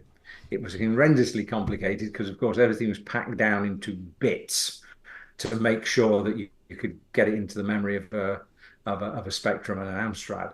And he had it working beautifully on the Spectrum and Amstrad Z80 versions. I went, right, we now need to get this working on all your versions. And we're like, how does it work, Dave? He goes, like this, with this huge stretch of code, which was kind of decoding, well, if this bit set, then that, then do this, wait for this and all that lot. So what we did was, right, okay, then just take us to Trap Boot Camp. And so each one of us sat down with Dave over a period of a few days and hand converted line by line his Z80 into our particular version. So it was a case of, I'm sitting there with 68,000 going, well, okay, then your X, Y, and A registers on the Z80. I'm trying to remember. These are my registers here on the 68,000. So literally I'm going, I'll pick that byte up there. I'll shift it round here to extract that. I'll do a bit test on that, and it with this and so on, and line by line converting it to 68,000. So it was this black box that just worked. Dave understood it. We went, fine. And just, that's the trap system. So yeah, he's the genius that kind of came up with that, because it was the necessity of packing it down, all that information, to the most optimal condensed fashion possible to get it into the tiny memory that was on the Z80. Yet still provide us with much more flexibility for the traps on Rick 2. And then the other big I would say we introduced the little speeder bike sections. That was something that was asked for from Microprose, was that kind of like, could you do something? And I'm like, yeah, I'm sure we could put him on a little hover bike and insert those as little sort of standalone sections. So those went in. And then the other one was the sliding the dynamite. That was a suggestion. I think it came from our producer, Tim. He said, oh, could you sort of roll it or slide it? It was like, yeah, we could do. And then sort of that gave another little dimension, which was, not only can you trigger a trap at a time delay, but you can also, drop it down, slide it and everything into a space, which was gameplay that we hadn't had before, and complemented what would have been the punch, the stick, and the ray gun kind of thing, and Rick's body from there. So those are the kind of few things that I can remember that were distinctly different. Say that and the level select as well, kind of thing. Yes. The sliding dynamite really added a new possibility. Also for speedrunners to optimize stuff, because you could set off a dynamite going in that direction while you solve another problem over here. Wow. So I've seen some really interesting solutions to problem to done that. Wow. I have not. Fantastic. I haven't. I haven't done a speed run on Rig 2 yet. I'm working on it. but I haven't done it yet. One of the things that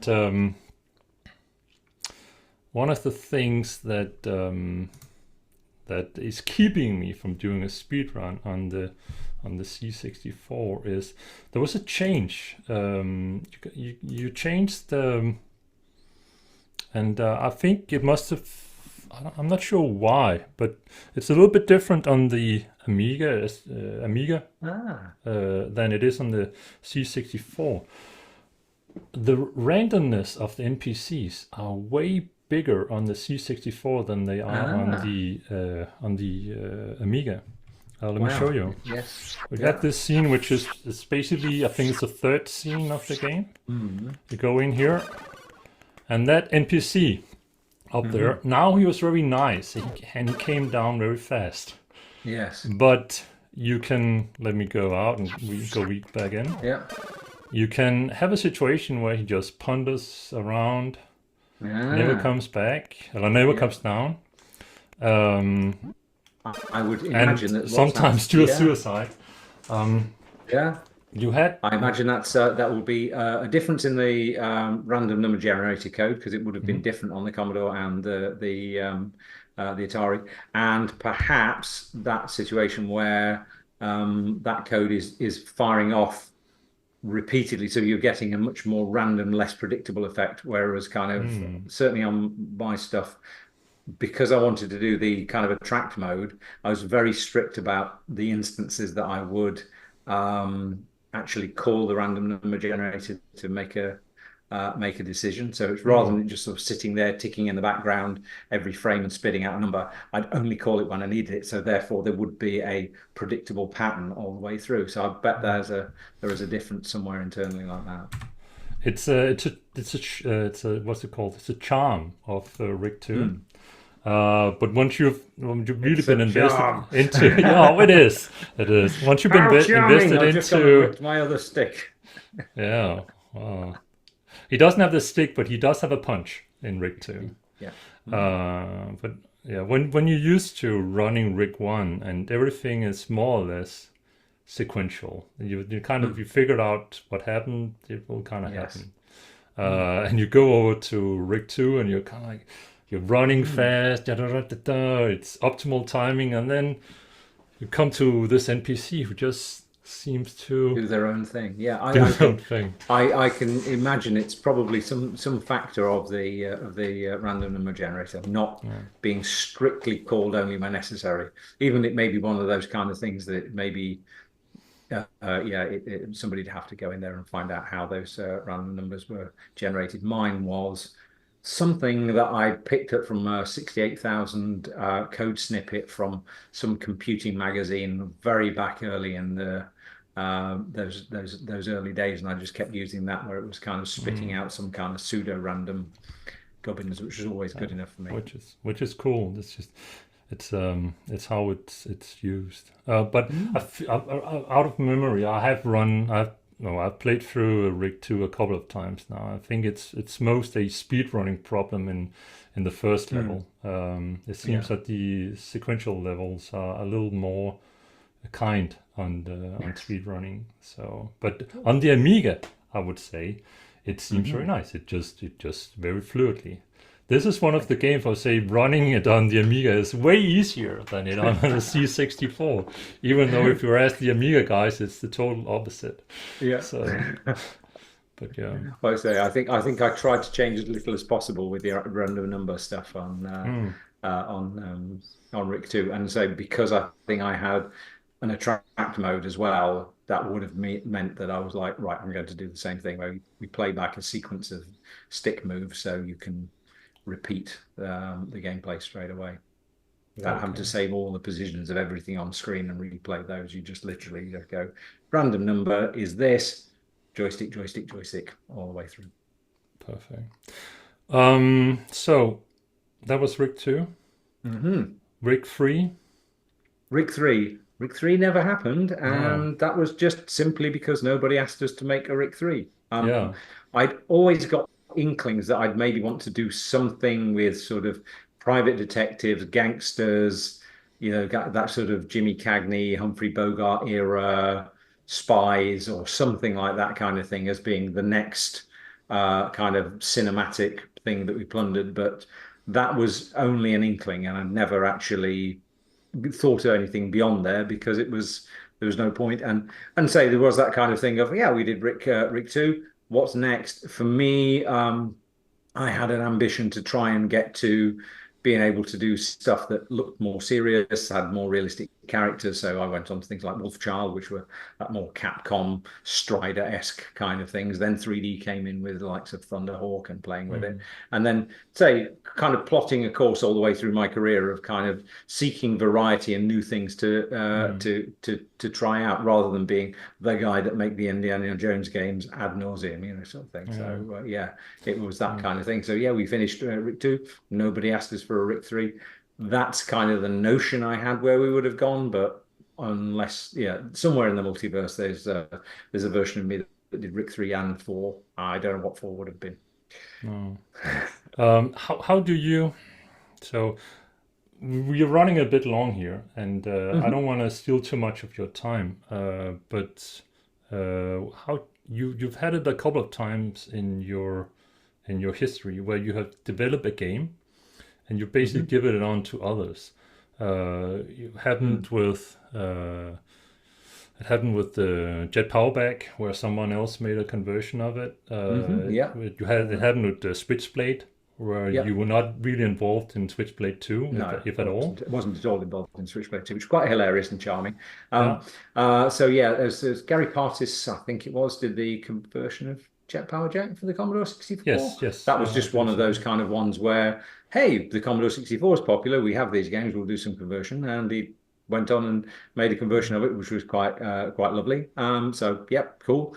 With Switchblade, had got it. I'd got it in my contract that I would have first refusal to do the sequel on Switchblade, and did that to Gremlin. Got to one day in the early 90s, I guess. Just trying to think whether we'd crossed the threshold into the 90s at that point. And in a magazine, Gremlin doing Switchblade 2. I was like, that's very interesting. Yeah. So I phoned up, I was James Northern at Gremlin. Went, I've just read this. You're apparently, I'm supposed to have got first refusal on doing a sequel. Let me have a word with Ian.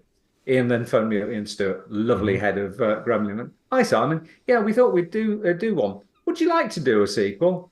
I went, nah, I'm busy, thanks. We okay to do one? I'm like, yeah, it's okay. And so they went on and made a sequel, kind of thing. Because at that point I was making Wolfchild and stuff, and I'd made the made Switchblade. It had served its purpose. I was moving on. I was doing something else, sort of thing. So that was it. I'm sure there are, kind of like it's a different deal now, but it was one of those kind of things of, yeah, that was the thing I did. If you want to do it, I would happily do a sequel, but I literally haven't got the time because I'm already knee deep in making, I think it was Wolfchild at the time anyway, sort of thing. So it was this kind of like quite fun kind of like, do you want to make one? Nah, you do it. Cool, right? And we went on from there. Cool. So, but so you've been it's been okay for you to create something and see others carrying the torch on. Oh, absolutely. And say the thing is that for me, it's kind of like things serve their purpose. Games really, weirdly, it's one of those kind of things that's been quite striking to me, and something I never expected was this whole retro game conservation, that these games are being still played, they're being curated, they're being looked after, maintained, even remixed and stuff years after, for me, where they've served their purpose.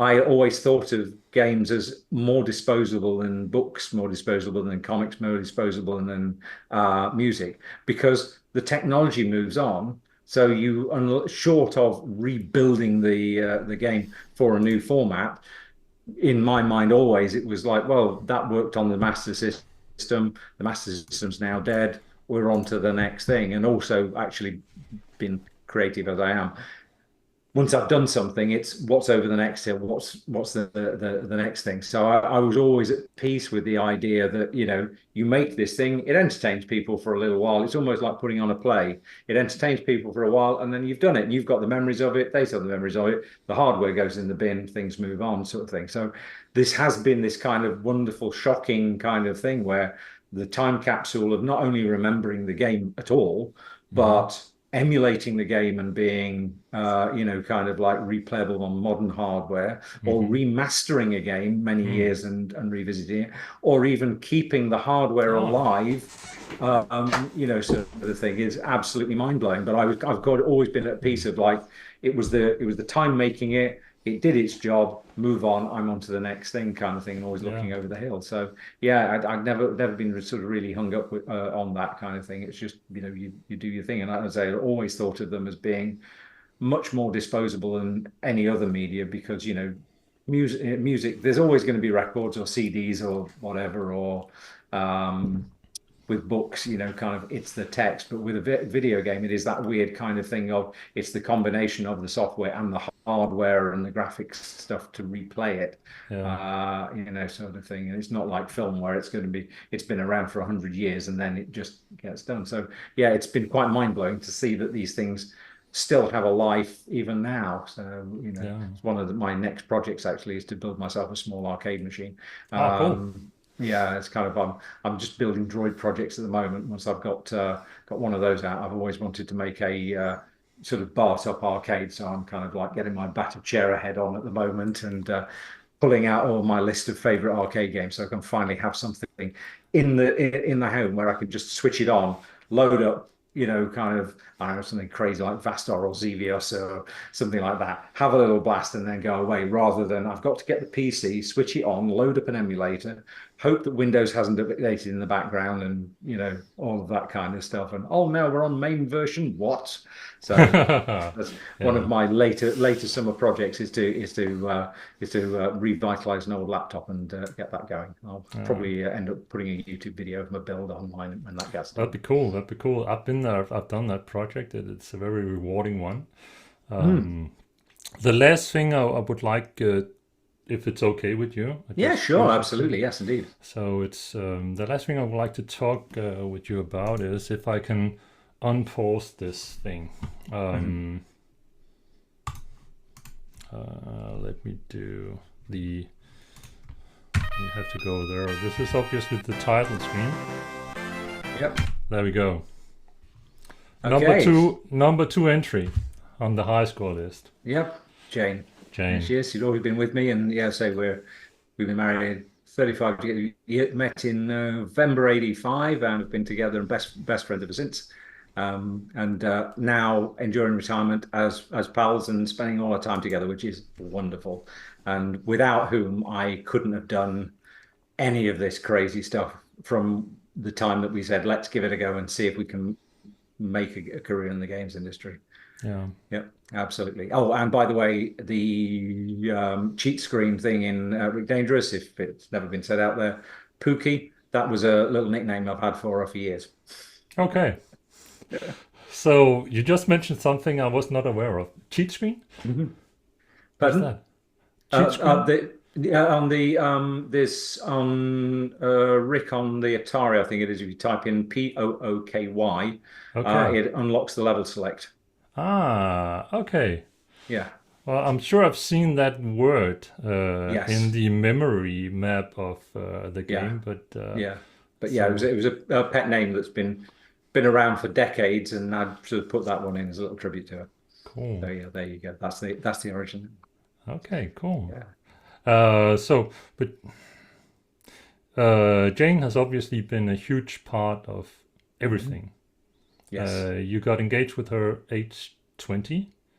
Let's see. Yeah, I must have been. Let's think. So, yeah, met in '85. Yeah, got yes, yeah, 2021, and then got married when I was 23 in '89. And yeah, it's been kind of a first 7 years of working at Core. I was working in Derby, which is kind of 8 miles up the road, and zipping backwards and forwards between home and work. And then over the course of the next 7 years, Crunch got invented.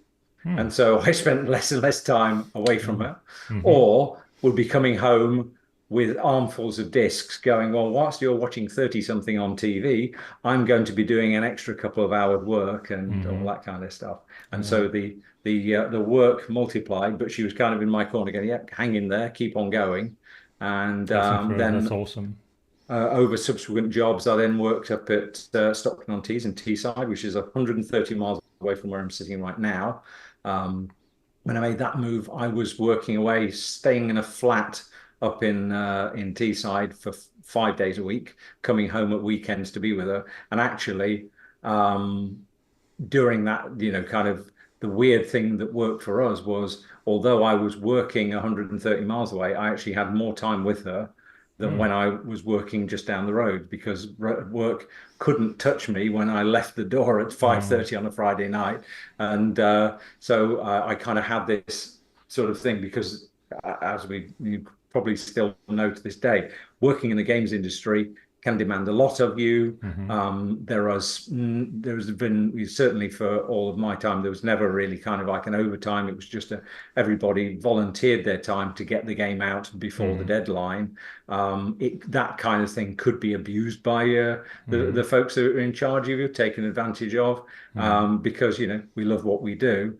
But then say there is a part of it was trying to come up with ways to kind of manage this whole sort of thing, and say for when after horrendous time in the later days of core where it was just, well, say the stresses and anxieties and stuff like that kind of thing piling up, and the hours I was working were just stupid, and I could never do enough. Moving up to Teesside, it was like, well, I have a weekend where I'm at home and I'm fully present with you, and then Mm-hmm. knowing that I could go back up there on a Monday morning, and then for 4 nights a week, I could work through all hours with my head focused in making games kind of thing. And so that was kind of the pattern of work life for the next few years. So 5 years up at Teesside, and then I got the opportunity to work as the lead designer on Harry Potter in Chertsey, Mm-hmm. which is down in Surrey, which is 150 miles south of me, doing Mm-hmm. a similar sort of thing. And say for the greater part of it, I think I only, after leaving core for the bulk of the time I'm working at Teesside or working at EA, I think I only worked maybe 2 weekends out of all of that time. I put Mm-hmm. in insane hours, some overnights and things like that kind of thing, working 48 hours just to get things out the door. But because I had that kind of work-life balance split that was literally so geographical, I Mm-hmm. had no choice but to be present when I got home.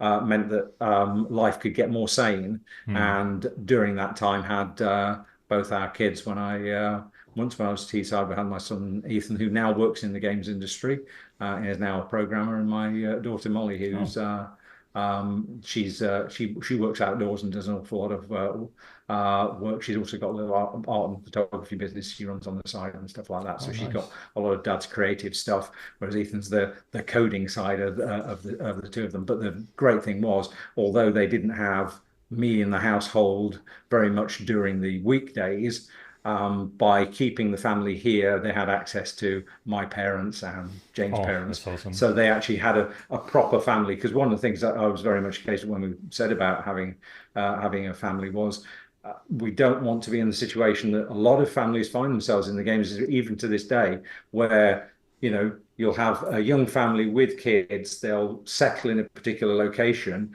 they'll be working in the games industry a while, the wife will probably start going out to work, and Mm-hmm. every kids will be settled in school. Then by the nature of the games industry, 4 or 5 years into it, for no reason other than economics, the studio will be forced to close, and then all of a sudden you're either in a new city where you have no family support, or Yeah. he's got to move his job, so she's got to leave. And even my son got laid off from Free Radical. He was there for 4 years, Mm-hmm. and in working in Nottingham, 4 years of being there as a programmer. All of a sudden, their studio got shut down, and friends of his now are still in that situation of, well, she's a teacher, she's got to get a new job before I can move. And all that lot. Yeah. Thankfully now, though, with the advent of working from home Yeah. and distance working, that's helping to readdress the balance. But yes, we decided our kids are going to have proper grandparents. So they had all the time with all their grandparents, or the grandparents were alive. We were able to invest in the home that we have still to this day, and I had this sort of safe haven, and also actually the reassurance that no matter how stressful or how bad things got, or how tenuous, or how, oh my goodness, the studio is going to shut down in the next few days, I knew that I could literally just pack my car up, drive home, and Hmm. be home again. I Yeah. wasn't thinking I've got the house and all that lot. But it No, was a no. tremendous, it was one Yeah. of those kind of weird sacrifices. I had, kind of colleagues going, oh, I could never do that. And I was like, well, it allows me this real physical split between this is me at work throwing my all into all of these projects, but then when I come home, I can do exactly the same thing. And literally, if I'm out the door at 7:30, sorry, 5:30 and on the road, you're Hmm. not going to see me until No. Monday, or there has to be a really good reason. So we kind Yeah. of worked that from for Teesside for 5 years, and then kind of about 2009. So I'd been down at Chertsey and then Guildford with EA for 9 years. Fantastic company to work with. EA, marvelous. Hmm. Couldn't we actually the Harry Potter stuff.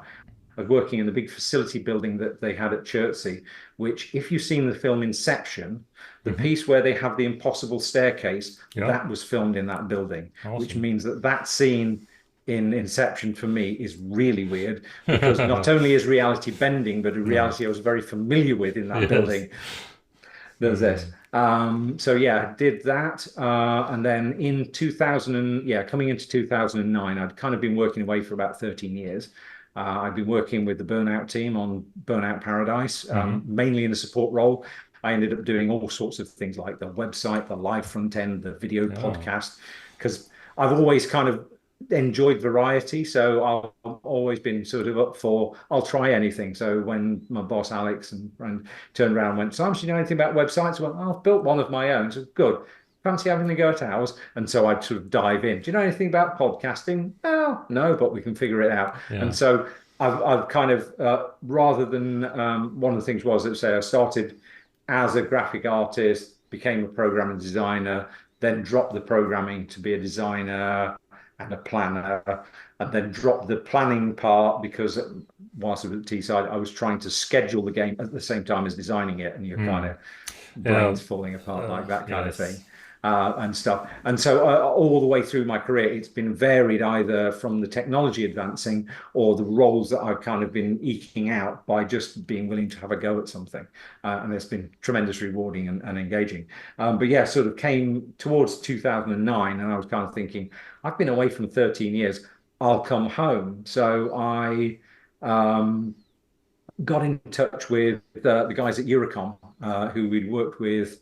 They're in Derby at the time. We'd actually worked with them quite closely on Harry Potter and the Chamber of Secrets. They did the GameCube version, and I knew a lot of the team there. And they'd always said, if you ever stuck, give us a shout. So I got in touch with the lovely Hugh, who ran Eurocom at the time. I said, oh, I'm thinking of coming home. It's like, yeah, come join us. So come join us in January 2009. I explained to my bosses, Alex and Fiona at Criterion, that this was the case, and they were really kind of lovely about it. It's like, well, we totally understand you've been doing all this kind of thing. It's only logical for you to head home. All the very, very best. And had a lovely little send off. And then turned up at Eurocom, and although they couldn't tell me about what I was going to do, I kind of went on board thinking, oh, well, I'm probably going to be designing some Disney kids game, which I'm fine with because I've done these amazing Harry Potter things and all this kind of stuff. Sort Hmm. of like through the door, and Hugh was very pleased to hear me. Oh, Sam, so I'm really pleased to see you. This is going to be really exciting. You're going to love this. I was like, okay, so yeah, we'd like you to remake GoldenEye. Hmm. So there began 18 months of probably some of the most intense work I'd done in over a decade. Hmm. And I think in the last 9 months of the project, I think it was kind of 7 days a week, 12 to 13 hours a day.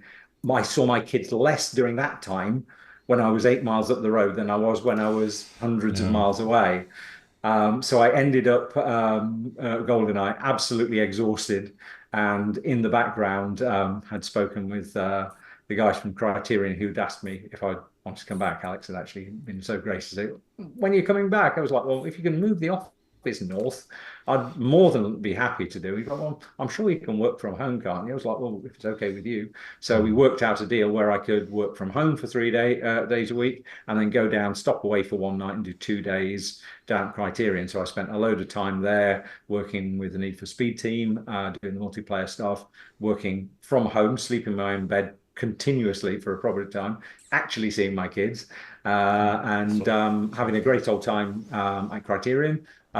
Did that for a few years, and then eventually, just about 10, 11 years ago, Alex and Fiona, who were the founders of the Criterion Studio, had gone, we're done with kind of working for the big corporation. We'd like to sip out on our own. So they left.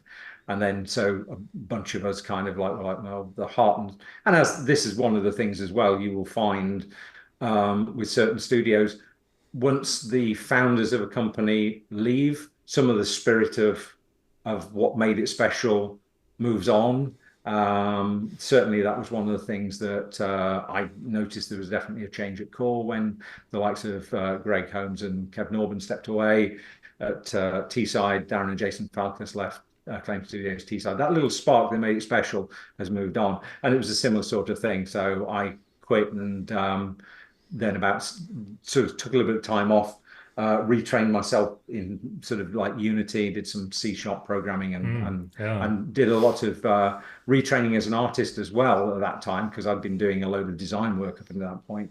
And then about sort of 6 months later, hooked up with the guys, and they formed Three Fields Entertainment, which was a little group of 8 of us for the past 10 years, been making games for various different consoles using the Unreal Engine, having an amazing time, and say kind of with the exception of just nipping down to see most of the guys when we had an office down in Petersfield. I've been working from home. Cue the worldwide closed shut down. They actually closed the office. So since Mm. then, Three Fields has been entirely online with sort of 8 friends working together. Oh. And then the final thing was coming up right up to date. About 2 years ago, I kind of got in touch with my financial guy and said, "Okay, then I want to plan forwards the next kind of 10 years. What am I going to do?" And all this kind of stuff. He went, "You do realize because you had the sense to pay into a pension when you were 18, so Mm. kids out there, get a Mm. pension now, pay, even if you're paying in like a handful of euros into it, Mm. just keep doing it. Mm-hmm. Mhm. And if your company ever offers you to pay in, they will match your amount, pay the maximum because it's free money." Well, Mm-hmm. my finance guy went, "You do realize you can stop." I was like, "Okay." I thought I'm going to need a little time to process that. So for the Mm. next 2 years, I was kind of like, okay, I'll maybe be thinking about it. Coming up to the end of last year, by that time, I got so many side projects, art projects, building projects, things I wanted to do. And Jayne had been retired for 2 years. It was like, I think now's the time. So Mm. back in December, having told the guys at Three Fields 2 years ago, this is a possibility, but don't worry, I'll keep moving. Mm. It was one of those kind of things that, right, it's time for me to say, I've done enough. I don't need to make any more games or whatever. I'll be on hand to help you, particularly finishing the game, because Recreation, the game that we're working on, has been developed now for 4.5 years, is we should be finishing it at the end of this year for ship early next year. So now I'm just doing a few hours part-time every month to help them out, finish bits and pieces off, sort of thing. So still in touch with the guys, but life has taken a completely different focus. And now I'm able to concentrate my time more on kind of like health and fitness, which has been a big thing that I've been into for quite some time. And the more I learn about it, the more I want to do. And spending time with Jayne, who's been kind of supporting me through all this whole crazy adventure. So all of that effort and investment, I'm determined to make pay off now by kind of making the most of every day and doing all the other things that sitting behind a desk and making kind of thing that full-time work kind of affords you, have all those moments where you go, yeah, even on a rainy Tuesday, I'm sitting in a coffee shop drawing some pictures or something like that kind of thing. Yeah. I'd be, a version of me would be really hoping that I could do that. And yeah, so it was that kind of thing of, and having kind of the situation where not only say kind of having made the sacrifices and gotten the sort of financial right to be able to stop, but then to have to take advantage of it and really, really sort of like make the most of it going forwards.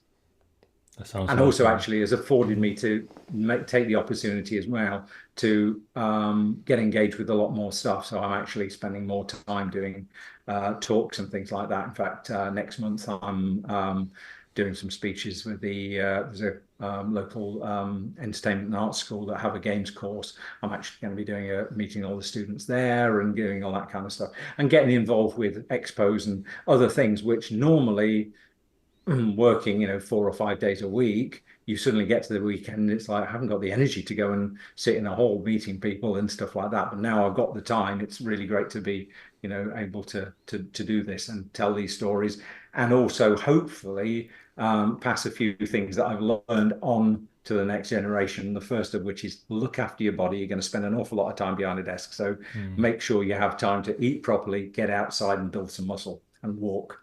Yeah. Yeah, those are really key things. Um,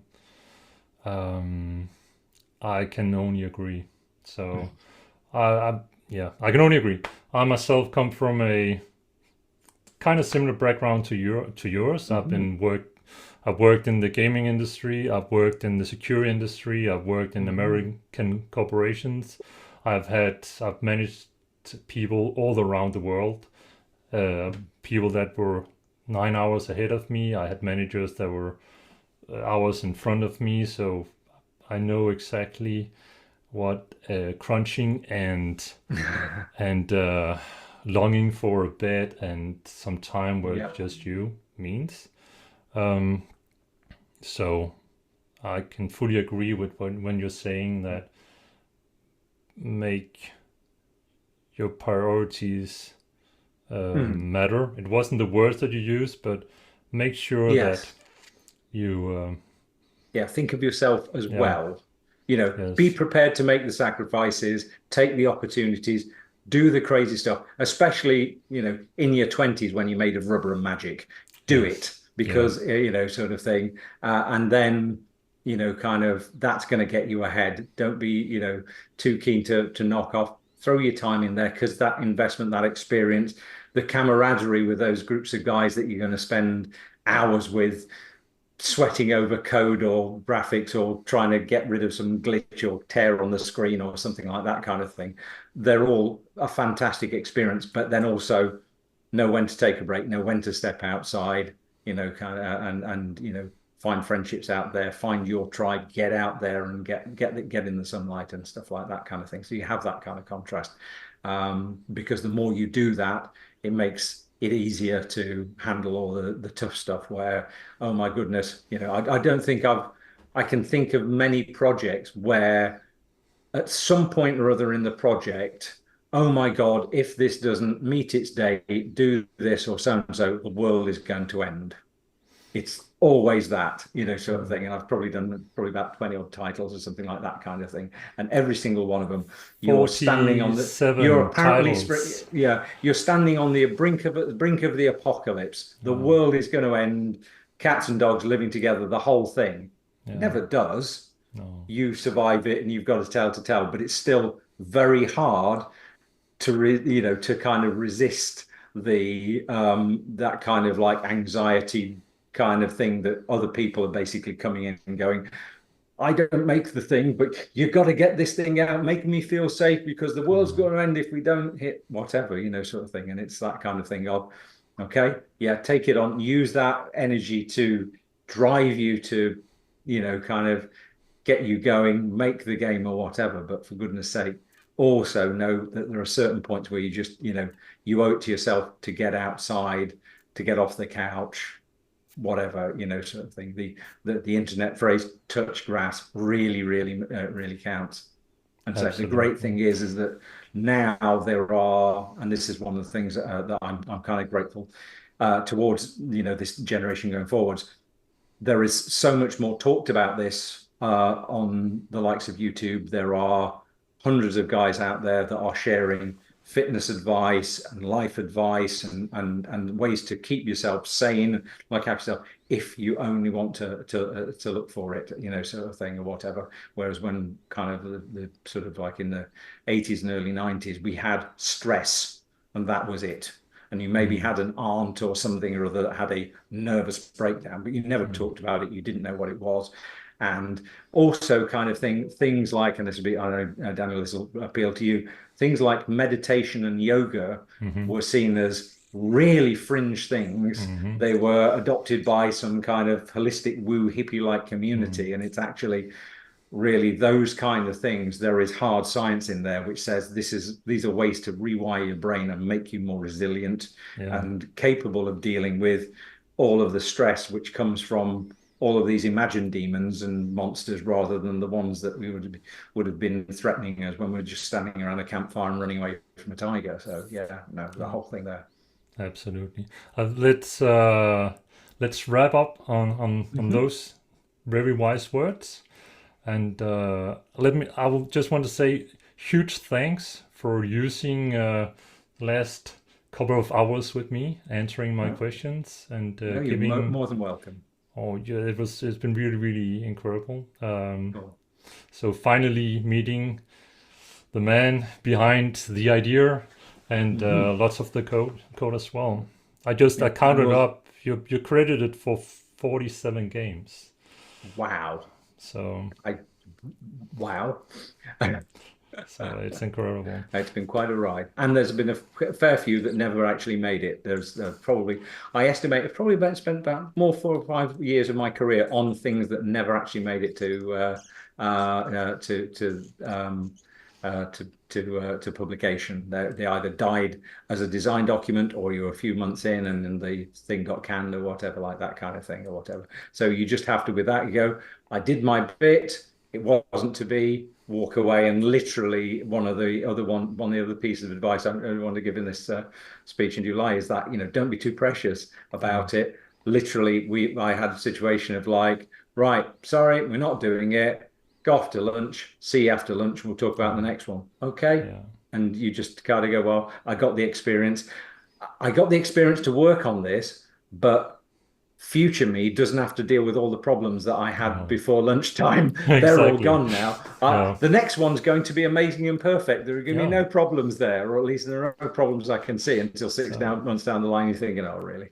But yes, and let us yeah. set a date if you can. You and your lovely wife can make it over Absolutely. to the UK. I'll meet you in Derby, and we'll go check out some of the places that still exist that we worked in, and we can catch up in person. Cool person. Perfect. Possibly we'll make a video too at that point. Absolutely, more Well, than happy to. I will say thank you and say hi to Jayne. I So, certainly will. Thank you, Daniel, and all those guys that are out there that are keeping this alive. It does blow my mind. I'm so grateful for all of the kind of lovely kind of messages and stuff. And I'm glad that I'm able to entertain you, or have been able to have given you some memories that you think are worth carrying forward. That's absolutely priceless. So, thank you. thank you, Stuart.